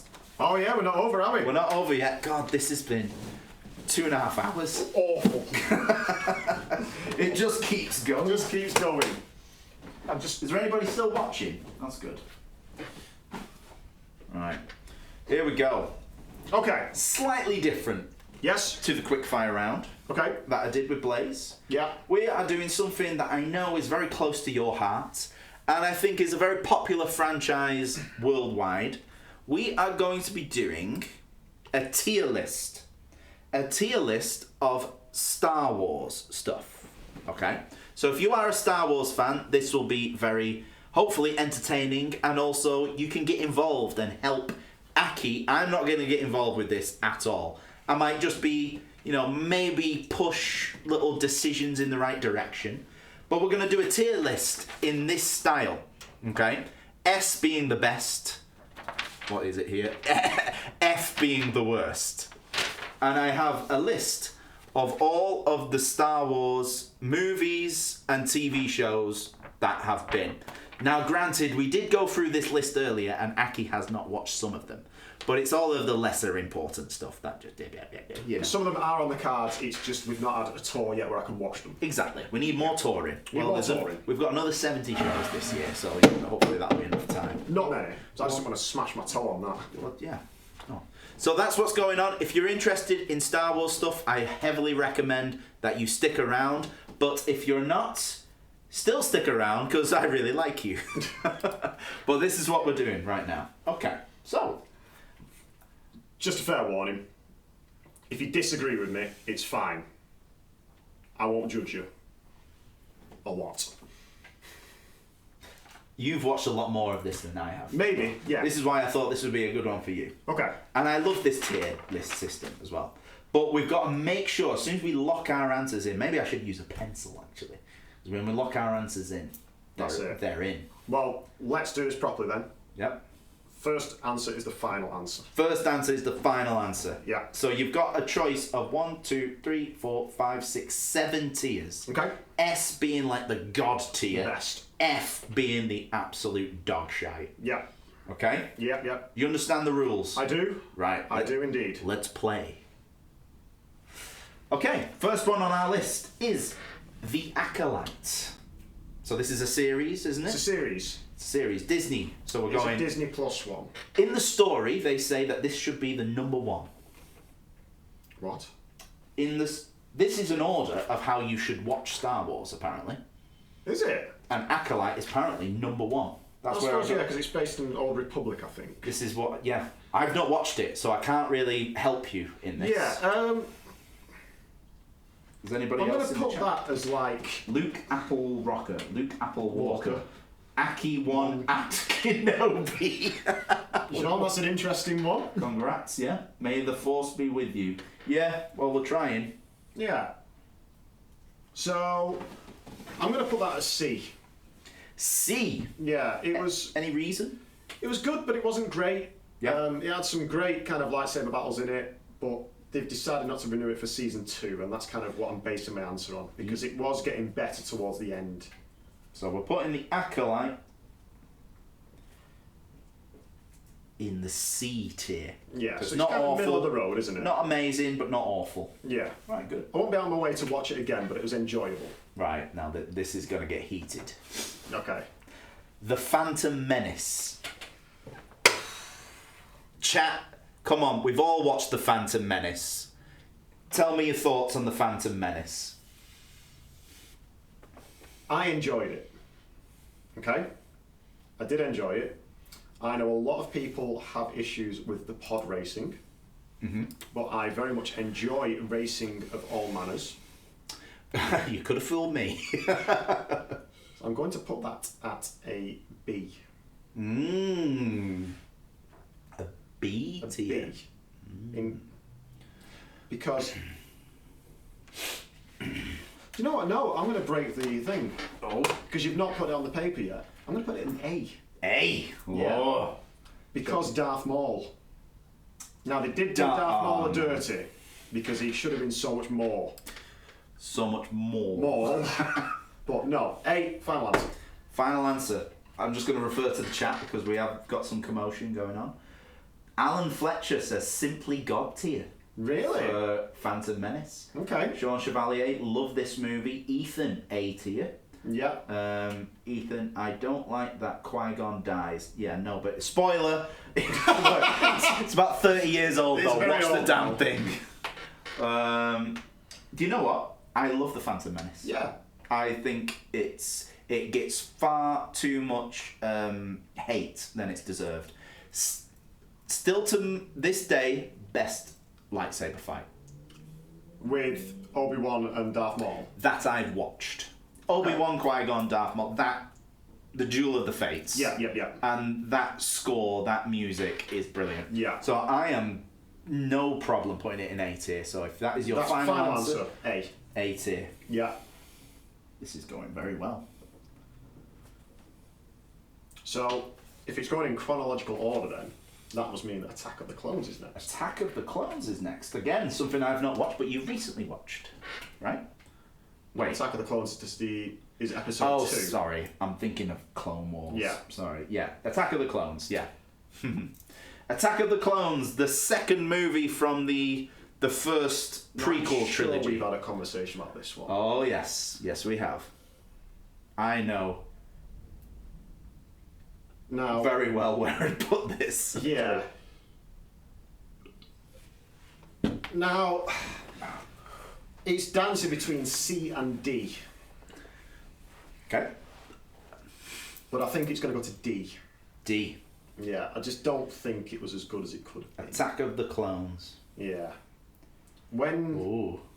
Go on, yeah. Go on, say your piece. Say your piece. I don't know, it was obviously still all quite new at that point. Obviously, Star Wars had been around for a long time with episodes 4, 5 and 6. But, I don't know, I'd watched The Phantom Menace more than the second, like than Attack of the Clones. Yeah, D. D. D. I mean, I have to put that because this is your list. This isn't my I know where list. you'd put it. But yeah, You put F. I am not a fan of the Attack of the Clones. Go on, reasons? When I was a kid, I loved it. Yeah. It was the best thing I'd ever seen in my life. Watched it again a few years ago, and I was like, this is crap. It's got some merits. Now, do you mean just the acting or just the plot? I really hate Hayden Christensen in it. Really? In that movie, I like him in Revenge of the Sith. Okay. I think a bit more serious, a bit dark, suits him a lot better. But he is such a creep in that movie, man. Yeah. That whole Anakin Padme thing, I wasn't... Just a bit creepy. It's just mad. Yeah. And I think, in a way, I think it actually... I understand they need to transition from Anakin to Darth Vader. Yeah. But he's such a whiny little bitch. Yeah. He's and I'm just like, oh. And there were just so many bits. I was just like, ah. Things I really like about Attack of the Clones is when they get into that massive arena. Yeah. Those monsters come out, and then there's like 50 Jedis there. Yeah. That scene is awesome. Yeah. And Count Dooku's cool, but yeah, I don't think I put it as an F, but D or E for me. Yeah. But you said D? D. Yeah. Because again, it's got some redeeming qualities. Yeah. Like that. I mean, the lightsaber fight between Dooku and Anakin is great, and obviously that's cool. You've got Yoda that does his flying ninja stuff. You know. I remember seeing that at the cinema, and I was like, yeah. And then you watch it again as an adult, and you're kind of like, okay, yeah, okay, fair enough. But yeah, no. Cool with that. Cool. D. Right. Clone Wars series. S. Yeah, really that good. Yeah. I've never watched it. So funnily enough, what you were saying then about like Anakin, for example, being the whiny little bitch in the Clone Wars, you see him evolving much more and doing this kind of Anakin to Darth Vader with the things that's happening, all the kind of stuff that's going on with the Galactic Republic, all that kind of stuff. You can see where he's starting to get pissed off with it, basically. Yeah. And it just works really well. And obviously Ahsoka's in it, the way she works. Yeah. You see how that, they're two, between Master and the Padawan. Bit more the chemistry between them two. It kind of makes you understand it a lot more and kind of go, okay, this is well worth it. Now I'm looking forward to see what people say to this. Yeah, let's do this. So, some people still replying to Attack of the Clones. It could be better, but it missed one thing. What thing is that, Jean Chevalier? Ethan says that's true. Curves asks, by the way, Anakin being whiny bitch, so is Luke in his youth. Yeah, but... We're on about Star Wars, not about this guy. Yeah, you're not talking about me. Yeah, good. I hope that wasn't a reference to me. God. But it just felt different and just a bit cringe, whereas Luke was just, I don't know. It's the original 3. So that's where it gets dangerous later. Yeah. Well, yeah. Speaking of Count Dooku, Christopher Lee was in a metal band. Yes, he was. Yeah. Yes, he was indeed. Clone Wars, Love Heart, S tier. I think everybody's pretty much with you there. Yeah. I'll be honest, at first, I'm not hugely into like the animated kind of stuff. Yeah. I've never quite got into that kind of side of all this stuff. But if you ever get the chance to, they're only like 20-minute episodes, and there's something like 7 or 8 seasons. Mm-hmm. But that last season of the Clone Wars is incredible. Like, it is one of the best things I've ever watched. Yeah, I'm gonna check it out. I'm so behind on movies, series, everything. Yeah. It's just another one on the list. Yeah, 100%. I believe you never saw that one, did we? Tales of the Jedi, no. No, so we can't do that. We can't give it a fair thing. Tales of the Jedi is... I've never even heard of it, so it's off. Revenge of the Sith. Now... So, the third movie of the prequels. 3. Episode 3. Yeah. Where Anakin gets all his spooky eyes, Yeah, the dark side starts to flow through him. Pisses off Samuel L. Jackson. Yeah. See, again, it's got a few little twists that are bad. But the final scene of that movie, of that lightsaber battle, is just incredible. There are so many lines from that just get quoted. Yeah. So much. I have the high ground. Yeah. It's just absolutely incredible. Mm-hmm. Is it S rank though? Because it's still very good all the way through, but I think I'm going to go for S. Really? I am going to put it up there. Wow. There's a few little things in it that are annoying, but I'm going to take the risk, chat. Because if you said to me, can we watch it, I would do it. I'm curious. Oh God, a lot of people. There was John Chevalier. There was a transition between The Phantom Menace and Revenge of the Sith, but Dooku was not a developed character. Right, so that he's talking about Attack of the Clones. Yeah, that's the Attack of the Clones. Ethan says God tier, so he's like right with me there. Jean Chevalier, Revenge of the Sith was monumental. Okay. Yeah. Yep. Raven HG, Paul Hartland and Sarah. C tier. Oh! Yeah, a little bit lower there. I imagine I'm not going to be getting a hug next time I see you then! But sad when Padme dies. Spoiler, watch it, 20 years old. Very emotional movie. If Ethan has seen it, then you should have seen it. Yeah. You underestimate my power. That's it. There you go. So little things like that would... See, that's what would potentially drag it from S to A. Things like Padme dying because she was heartbroken. And I do get it. It is a thing that happens. I do know people that have passed away very quickly after a loved one has gone. Like, I've actually... But can I question that? I know people say that, but she just gave birth. Yeah. Did she not die of childbirth? Well, no, apparently it's she's fine and healthy, but she's just fading away. That's bollocks. She had 2 babies. Exactly. She died from childbirth. This is what all the fan fiction says about it. Oh, these fans, what do they know? Right, so you're saying Revenge of the Sith. Yes, is an S. I like Star Wars. I am not a massive nerd on it. Yeah. These people, they got a life. Revenge of the Sith. S tier. I would have probably put it in B or A. Really? I think so. I did like it. I liked it a lot. I could settle for A, but I'm going to leave it in S. I think just because I know what other movies there are, that's why I would have put it there. But yeah. Anyway, doesn't matter. Their father killed everyone. Yeah. Right, next. Not just Fucking men, big but list. women and children too. Did we not have this?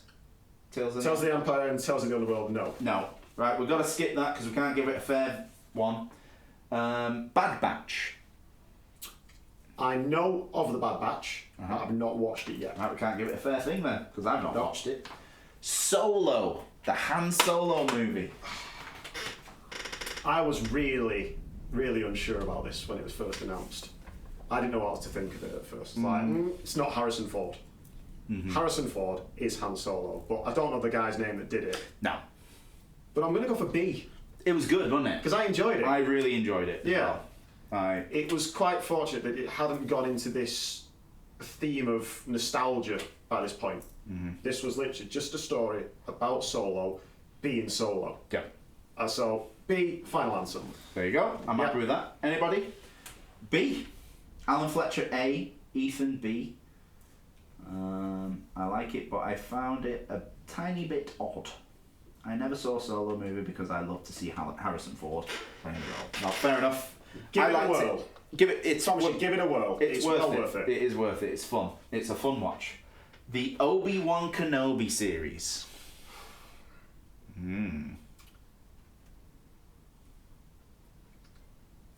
B. B. Yeah.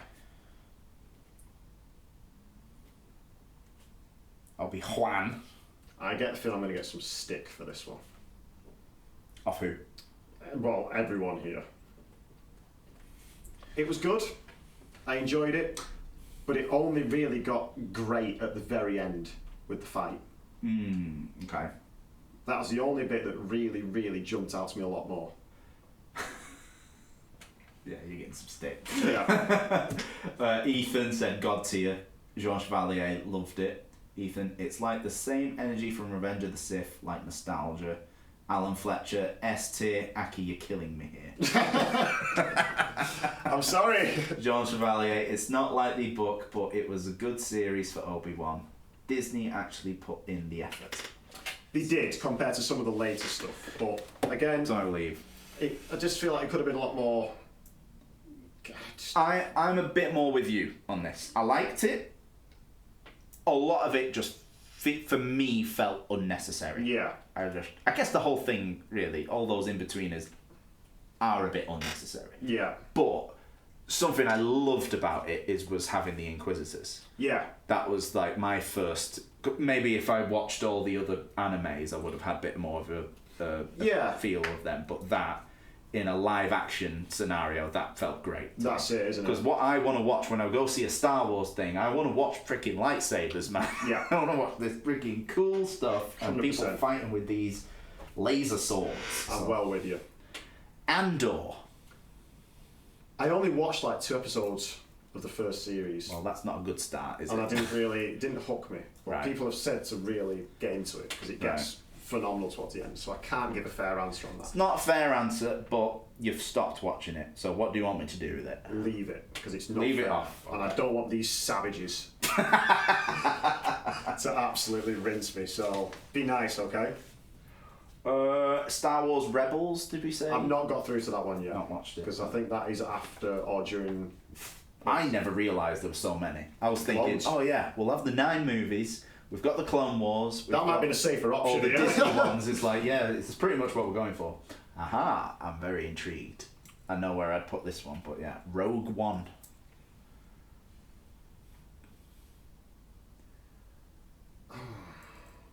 This is pre A New Hope, isn't it? Yeah, it goes. Yeah. The end of it goes straight into A New Hope. Now, I absolutely adored the very end of Rogue One. When you hear that, A. A. Yeah. I'll have an A. Ethan, your god tier is very large at the moment. Do you just want to put the Star Wars franchise in god tier at the moment?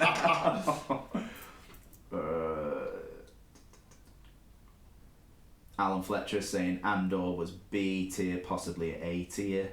Okay. Rebels starts slow but gets very good towards the end. I've heard very good things about Rebels. What did you say? Rogue One A. Did you say that? Yeah, I think. Rogue One, everybody? What do you reckon? We'll have A. I think A. I really enjoyed Rogue One. I've only watched it possibly one time. Really? Maybe twice. Okay. Maybe twice, because I probably... See, I'm silly like this. I like to get in from a night out and just whack it. I'll watch Star Wars, because I'm... just, yeah. Dribbling on the couch in no time. Alan Fletcher, A. So yeah, A. Yeah. I remember really liking it. It was good. And being like, yeah, this is solid. This is good. Because if I remember rightly, there wasn't actually much like lightsaber fights in that one. No, it was mainly shooty shoot. The shooty shoots, Yeah. and obviously kind of, getting the Death Star plans and a lot of the rebels doing rebellious things. That's what they do. That's what they do. But yeah, hey, that's cool. Hey, cool. Here we go. Now we're getting to it. A New Hope. It's been a long time since I've watched these. It's been a very long time. But I think... Now, I don't want it to be nostalgia factor, so I'm going to say B. I think. No, A. I do enjoy it. It was good. Because it was the first one I watched on VHS with my mother. See? Now, which way are you going to go with this? Fucking that. I don't even know who you are. Think A. You don't let me. No, I'm convince not. you. I'm having A. You are choosing. You choose. I'm having A. Oh God, if I could smoke right now. A New Hope. At A New Hope. Oh, it's too high for you, isn't it? No, I love A New Hope. Oh, yeah. I love the original 3. Okay. They belong in one section for me because they are just a completed masterpiece. Okay. I'm surprised by some of these answers as well, though. Really? How's it looking? The worst, I tell you the thing I don't... But come on, you gotta just... This was it the 70s, was it? Yeah. And you go back and watch that lightsaber fight between Darth Vader and Obi-Wan, and you're just like, what are you doing, guys? I think kids back in the 70s surely must have played with sticks and had more exciting lightsaber More battles exciting than dentist that. appointments. But it still doesn't take away. I just love it. I love the concept. Did you see the one scene of that someone remade? Yeah. That's phenomenal. That was amazing. Yeah. Because it really showed that kind of, Darth Vader used more of his anger and Obi-Wan just being the ultimate defensive boss that he is. It's like, I bet there is something out there, because what we were talking about with Revenge of the Sith. Yeah. And the epic lightsaber battle the two of them have there. And then they're just there with walking sticks. And they're like, come on. You may be a master of evil, Darth, but I've got my ring Zimmer frame here. Brilliant. So we've chosen A. Chosen A. Yeah. God, we're a bloody couple of clowns, aren't we? Don't know what you mean. Right, here we go. Empire Strikes Back. Thank you. Straight in. Come on, there's no discussion here. Not even asking the chat. No. If you have any other answer other than S for Empire, you're wrong. And we will die on this mountain. Alan Fletcher, right in there, S tier. Yeah. It's just a phenomenal movie. Yeah. This one I know. Oh. Come on, you must know the others. The original three, Charlotte. Come on, right, we've done that. That was easy. Yeah, that was easy. Nice and easy. Return of the Jedi. Whack it in. No. You know where that's going. We're not on Art Raiders. Not yet. We talked about Blaze keeping it going for a bit. We're doing well, aren't we? We're catching up. We're getting there. This was 3 hours 10. We're not far away. away done before then. Yeah. Right, Return. Oh, this is a good one. The Mandalorian.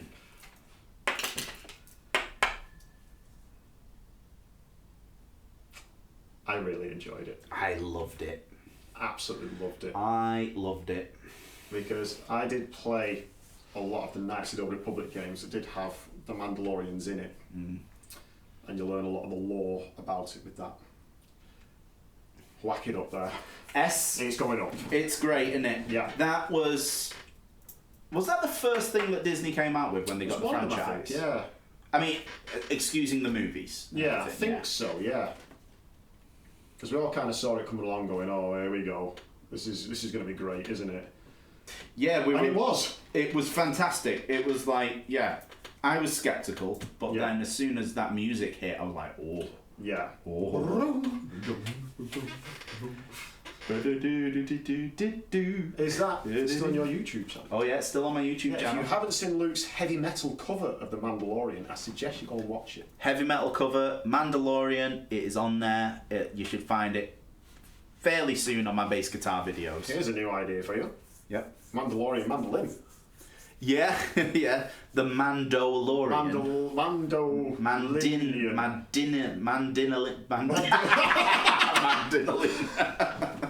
Mandalorian. Mandalarious. Delirious. Okay, well this goes, you can see where this is going, the Book of Boba Fett. B. Okay. And I think that's been generous. Any reasons? Because Boba Fett was one of the most feared bounty hunters in all the galaxy. Yeah. He was an absolute machine. And I get it, he spent quite a lot of time in the Sarlacc pit. But they could have done better with it. It's not a thing against the character here. But it is a bit as well. Now, I'm only going off the live action movies. But now if you look at... He was in Return of the Jedi, wasn't he? Or in the little bit of Empire. Yeah. Towards the end of Empire, wasn't he? And then he went in the sandpit of Return of the Jedi. Yeah. He didn't have much screen time at all. No, he didn't. And you talk about what an effect you can have with such minimal screen time and people still remember you. Yeah. But he didn't actually do that much either, though. So... I mean, what, you see him in... is it Empire when they're in Cloud City? Or yes. Yeah. So you see him literally stood there. And it's like, right, okay. That's it. That's it. Yeah. And then... The most action he gets is when he's in... just before he gets in the pit. Yeah, on the sand barge. And that's it. But from what he's described as, he is the most feared bounty hunter in all the galaxy. He was the genetic basis for the clones. Mm-hmm. It was his... Well, it was actually Django's DNA, well, obviously. He is a clone, in essence. So, it should have been better. Mm-hmm. They could have done so much more. They made him more ruthless. I get they were trying to paint him as this new character that was trying to look after Mos Esper, I think he was in. Don't correct me on that. But they just could have done more with it. Yeah. It felt like we had so much hype built up with The Mandalorian, and obviously he was in that, and you see him come in and be Mr. Badass there. Yeah. And then it's like, we're getting this whole series about Boba Fett now, what's he going to do now? And it's like, he spent half his time in the back to tank. Yeah, he's teaching loads of sand people how to friggin' ride, isn't it? That's it. So they could have done more with it. The last couple episodes when the Mandalorian comes back, and that, you're like, holy hell. Did that not just emphasise that character instead? This is the thing. A little bit. Them final episodes felt like episodes of The Mandalorian. That duo is pretty deadly, though. Yeah. That, it just makes you very happy. Yeah. So, yeah. So, did you say B? Yes. B. No, No, B's generous. I'm okay with that, because it is definitely nowhere near as good as Mandalorian. No. But it wasn't terrible. Is everybody upset? Ethan's put A tier. Okay, so we're not far away, at least. And then Curvesac says the Mandalorian. Mandalorian. Yeah. That's the name of it. There we go. I'll trademark that quick. I think somebody's done it. Have they? I think, because when I looked at Mandalorian, when I looked at mandolin stuff, I came across a Mandalore, some sort of. Yeah. So I think someone's beating me to it. It's a shame. I could maybe. Have you done The Last of Us yet on that? Has anyone done it on mandolin? Yes, I have done it, and you've not watched it. On mandolin? Yeah, and I've done it on 2 live streams. Oh. And well, fuck me. And a YouTube video, and an Instagram. I thought the YouTube video you did on your guitar. Both. Did you? Yes. Moving swiftly on. Yeah. Oops. Ahsoka.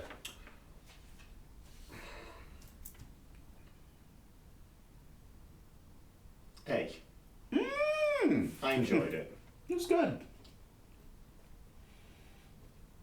Definitely could have a little bit more, but it was good fun. I was surprised by that rating, but yeah, if you put it next to... did I enjoy it as much as Obi-Wan?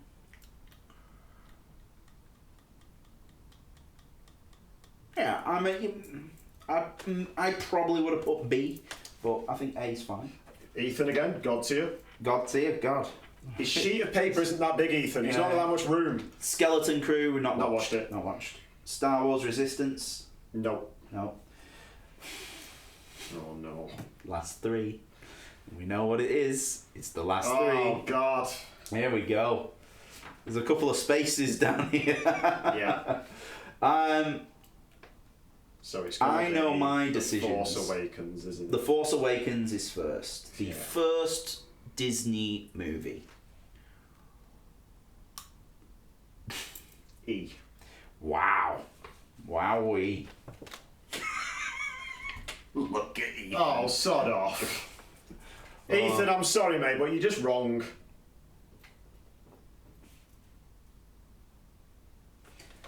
The Forced Awakening. Yeah. Yeah, Kozak's, you're onto something with that. It was the Forced Awakening. It just... I get what they were trying to do. But it's just that reach into nostalgia factor. It's J.J. Abrams special, isn't it? I get it. Trying to bring something back that... They had so many options to go somewhere else. Uh-oh. You forget the Ewoks movie. There's an Ewoks movie? No, it's not on the list. We'll forget about that. I think everybody's forgetting about it. Yeah.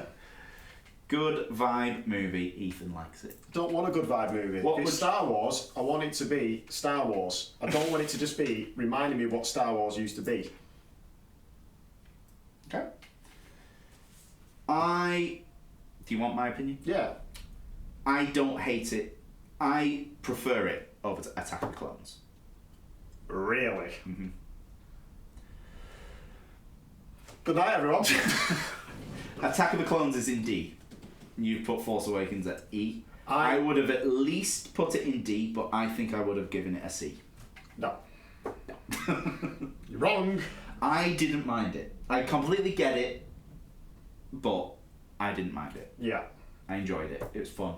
It was whatever. But again, unnecessary. But yeah, it was fine. I enjoyed it. I'm looking forward to the next 2 answers then. Well then, yeah. The Last Jedi. I'm trying to remember this one. That's how. This is the thing with it. It doesn't resonate. Luke is back. Yeah, but he's just. There's loads of red people. Yeah. And they, Rey and One Direction boy. Kylo Ren. Who always has his shirt off. Yeah. That is just. Now, is this the one? We're very far into this. If you've not watched any of these films, I'm sure that's The Last Jedi. That's not Rise of the Skywalker, is it? Which is the one where they kill Snoke. Last Jedi, I'm sure. It's The Last Jedi. Is that when she does he does the trick and guts him and things like that? Yeah. It's going to go E as well. Right, okay. Because there's just no development in it. There's nothing. Yeah. Like, this is the thing. I'm struggling to remember it, so there's nothing memorable. Have you watched these last three once? Twice. Twice, all of them twice? Yeah. I did try to get through them. Any guess where Ethan's going? Oh, let me guess. Oh. Shit tier. Oh, is that what he said? Shit tier.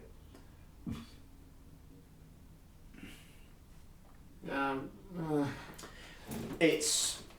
Yeah, what do you say? I think... Final answer. E. E. The Last Jedi.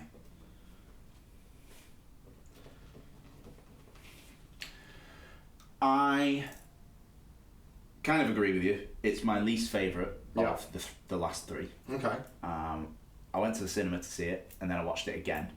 And I was just kind of like, so much of this I just don't need. I don't care for. It's like we went backwards with the lightsaber fights as well.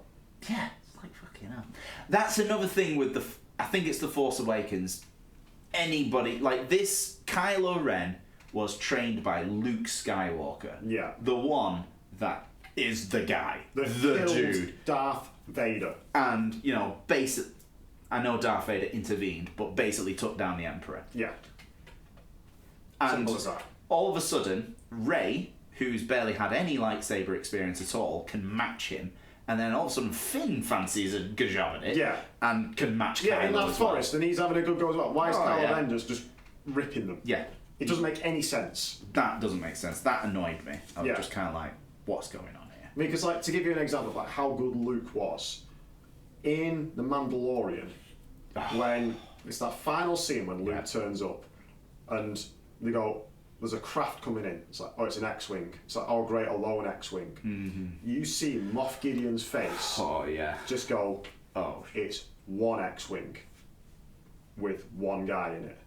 This is the guy that went into the room with Darth Vader and the Emperor, and he was the only one to come walked out. Yeah. Yeah. So you're just like, well, exactly. Yeah.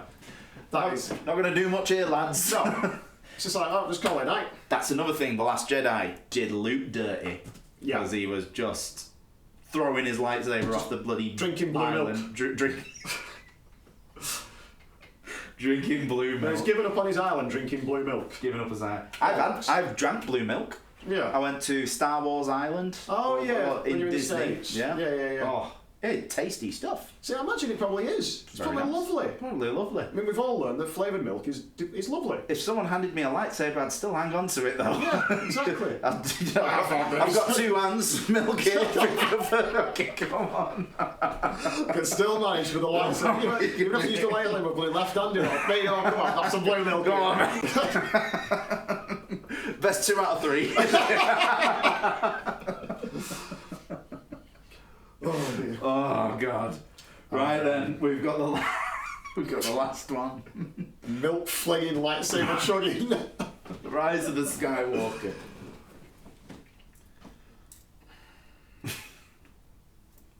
Now, I really didn't like this film. Okay. I really didn't like it. F. Whoa. And there's a reason for it. Because that last scene, where, as you said earlier, Rey, who in the first one just decided to start flinging around shapes, taking on Kylo Ren, and thinking that she's this born-again Jedi, who then thinks she's God's gift in the second one, but then go to the third one, and this is the bit that I remember the most of it, that final fight scene where she turns around and has the cheek to go, I'm all the Jedi. No, she's not. Absolutely not. She's just a stupid, irritating person at that point. Simple as that. That's the thing with like the original 3 as well. Like going back to the Luke and everything. There were so many scenes of Luke training with Yoda, who was just like the badass Jedi ever.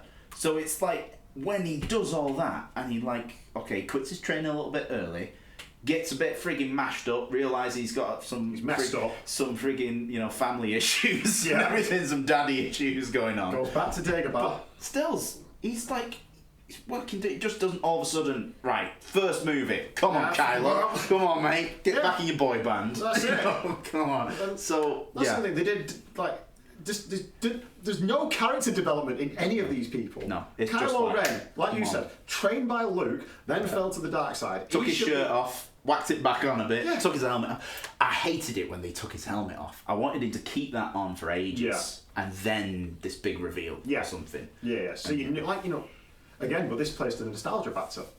Because all 3 of them Star Wars movies, you don't see Darth Vader's proper face until the very end. And there it is. That's it. That's your dad. That's This is the problem with it all. And that's the beautiful thing about the Empire Strikes Back as well, is that massive scene. Yeah. Where it's just like, and apparently he told nobody. It was just Luke.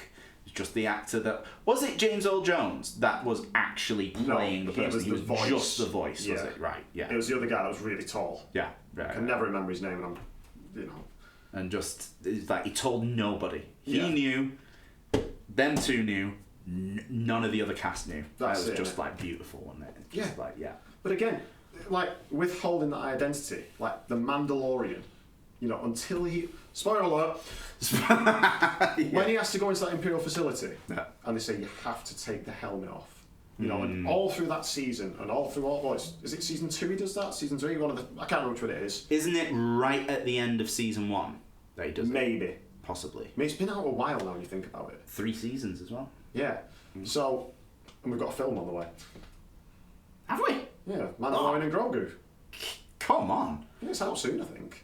You've not seen the trailer for it and everything? No. Shall we go to the cinema? Mandate. Let's come on.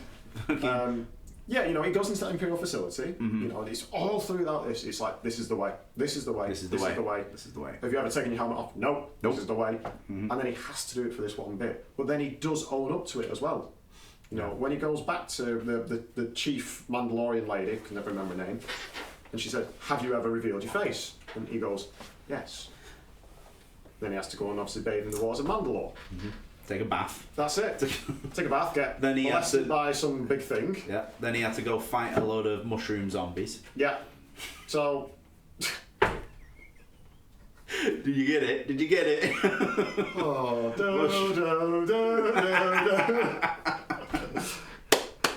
Oh. Shall I play the theme tune now? Not now. We've done it. I might make that into like a digital sort of thing because obviously people can't see this tier, but there's quite a few up here. We've got, let's list it off, Clone Wars, Revenge of the Sith, Empire Strikes Back, Return of the Jedi, and The Mandalorian in S tier. They win. Phantom Menace, Rogue One, A New Hope, and Ahsoka in A tier. David Prowse was the chap's name who was actually the body of Darth Vader. Oh, somebody just said that? Yeah. Oh, cool. Ethan and Joe Year 2000. Solo, Obi-Wan Kenobi, and the Book of Boba Fett in the B tier. The Acolyte is the sole one in the C tier. Attack of the Clones, the sole one in the D tier. Force Awakens, The Last Jedi in the E tier. And Rise of the Skywalker. Could just get in the bin. I'd rather just not bother. And then there's obviously 1, 2, 3, 4, 5, 6, 7, 8 series. I assume they're all series. Oh, yeah. I think a lot of them are the animated ones, apart from Andor. Apart from Andor, that we've not watched. No. Yeah. There's a couple I've not watched as well. But yeah. Clone Wars is definitely on your list to watch. Well, there you go. That was a fun little game. Yeah, good fun. I'm not sure we're going to talk after this. But... Controversial. What do you mean? I don't think ours were too dissimilar. I would have probably swapped Last Jedi and Rise of Skywalker. Okay. That's probably my thing. I'd probably just put them all in the bin. However, here's my story about Rise of the Skywalker. It was when I was living in Bristol at the time, and I had been on a... It was lockdown. Yeah. It was lockdown. But I was home alone for some reason. Okay. I don't know the story there. But anyway, it was lockdown, or maybe just like shortly after lockdown or something. Decided I'm having a night in and I'm having a movie night. Oh, okay. I watched like 4 movies, and then I was scrolling away, and then I was like, oh shit. But I was quite a big bottle of rum deep. It was quite like, oh, Rise of the Sky, oh brilliant, I can complete it. Yeah. Put it on, and I was just like, this is great. Like all the lights off, and just yeah. Oh my god. And I remember falling asleep. I fell asleep at like the last hour, but I woke up to like the Emperor just like. But I rewound it, and I watched it all. And at that time, I was like, that was the best Star Wars movie I ever watched. But then I said it as well. It's like, in my drunken state, I posted like on Facebook, it's like, Rise of the Skywalker, perhaps as good as the first trilogy. Oh, that's what I did. Got slated for it. Watched it again sober. I was like, I made a mistake. Delete post. Yeah. I was like, oh dear. Yeah. What have I done? So that's your trick, man. Next Star Wars movie you go and see. Just get hammered. Just get tanked. Yeah, get hammered, enjoy it, and never watch it again. You'll enjoy it. Yeah, exactly. Wouldn't you prefer a life like that? Have a life like that. Right, everybody, we're going to close up shop because we're just getting silly now. Getting silly. Redeem your points, man. You've only got 17k. I'm talking to you. Everybody, thank you so much. Please give a big round of applause to young Aki. You're over here now. I'm over here. Thank you, everyone, very much for tuning in. It's been a wonderful occasion. Very much enjoyed it. It's been quite nice to actually talk about things we'd never talk about. Definitely this politely, either. Yeah, I mean, normally we just got a set of headphones on and insult each other till stupid o'clock in the morning. Exactly. Which we might not be doing tonight now, will we? Got a bit of time. Yeah. Floor it on the motorway. Be quiet by now. That's it. But I will be on the chat tomorrow. Oh, yeah. For on Mr. Appleton and Mr. Meta's next stream. Iron Maiden live at, go into this camera. Iron Maiden live after death stream tomorrow night at 7 p.m. It will be me and Rishi playing our personal highlights of the Iron Maiden's Live After Death live album, which we had a bit of a practice session the other day, and it was fantastic. It was really, really good. I'm really excited for it. The sound is great. I'm really happy with the camera angles we've sorted out, which I'm going to have to reposition. Yeah, I've ruined it. Yeah, you've ruined it. But it's going to be really fun. So tune in tomorrow night at 7 p.m. It'd be lovely to see you all there. We're going to have a lot of fun. And maybe there'll be an encore. Who knows? Who knows? But yes, until the next time. So tomorrow night with Rishi, and then next Monday for my Metal Monday. That'll be my last stream of this month, and then I'll get my next streaming schedule for next month. However, before we finish, last month I announced you as the next guest for Blaze Bayley. Yeah. So right now I'm going to announce next month's Muso to Muso. No, I don't guest. know this. No, have I not told you? You've not told me. I can't remember the dates either. I want to say 20 something, but it'll be announced anyway. It's late March because we're on tour most of March. Yeah. But my special guest will be none other than Larry Patterson. Oh, brilliant. Former drummer of Blaze Bayley, former drummer of Alcatraz, Icon.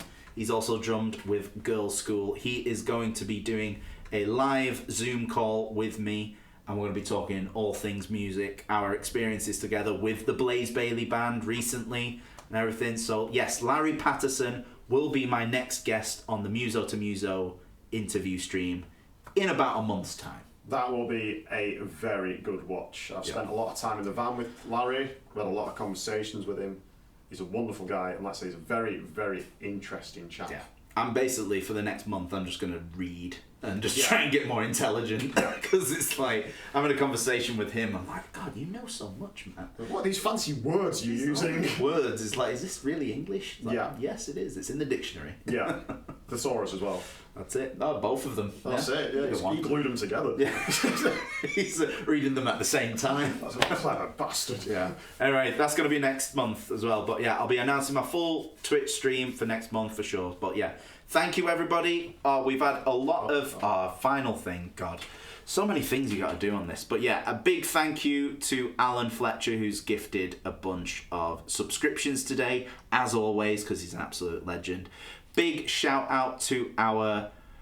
Oh, let's see if I can... there you go. Top 10. Look at that stuff. Wow. To zoom in a bit, though.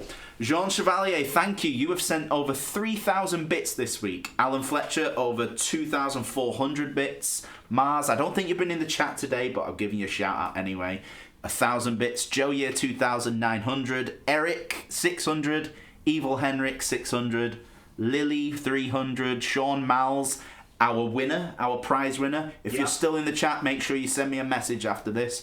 300. Metal Sam with 100. And Raven, 100. Big shout out to Ethan, because I know you've been sending those bits as well today. But yeah, thank you so, so much. Until tomorrow night. See you later, people. Bye.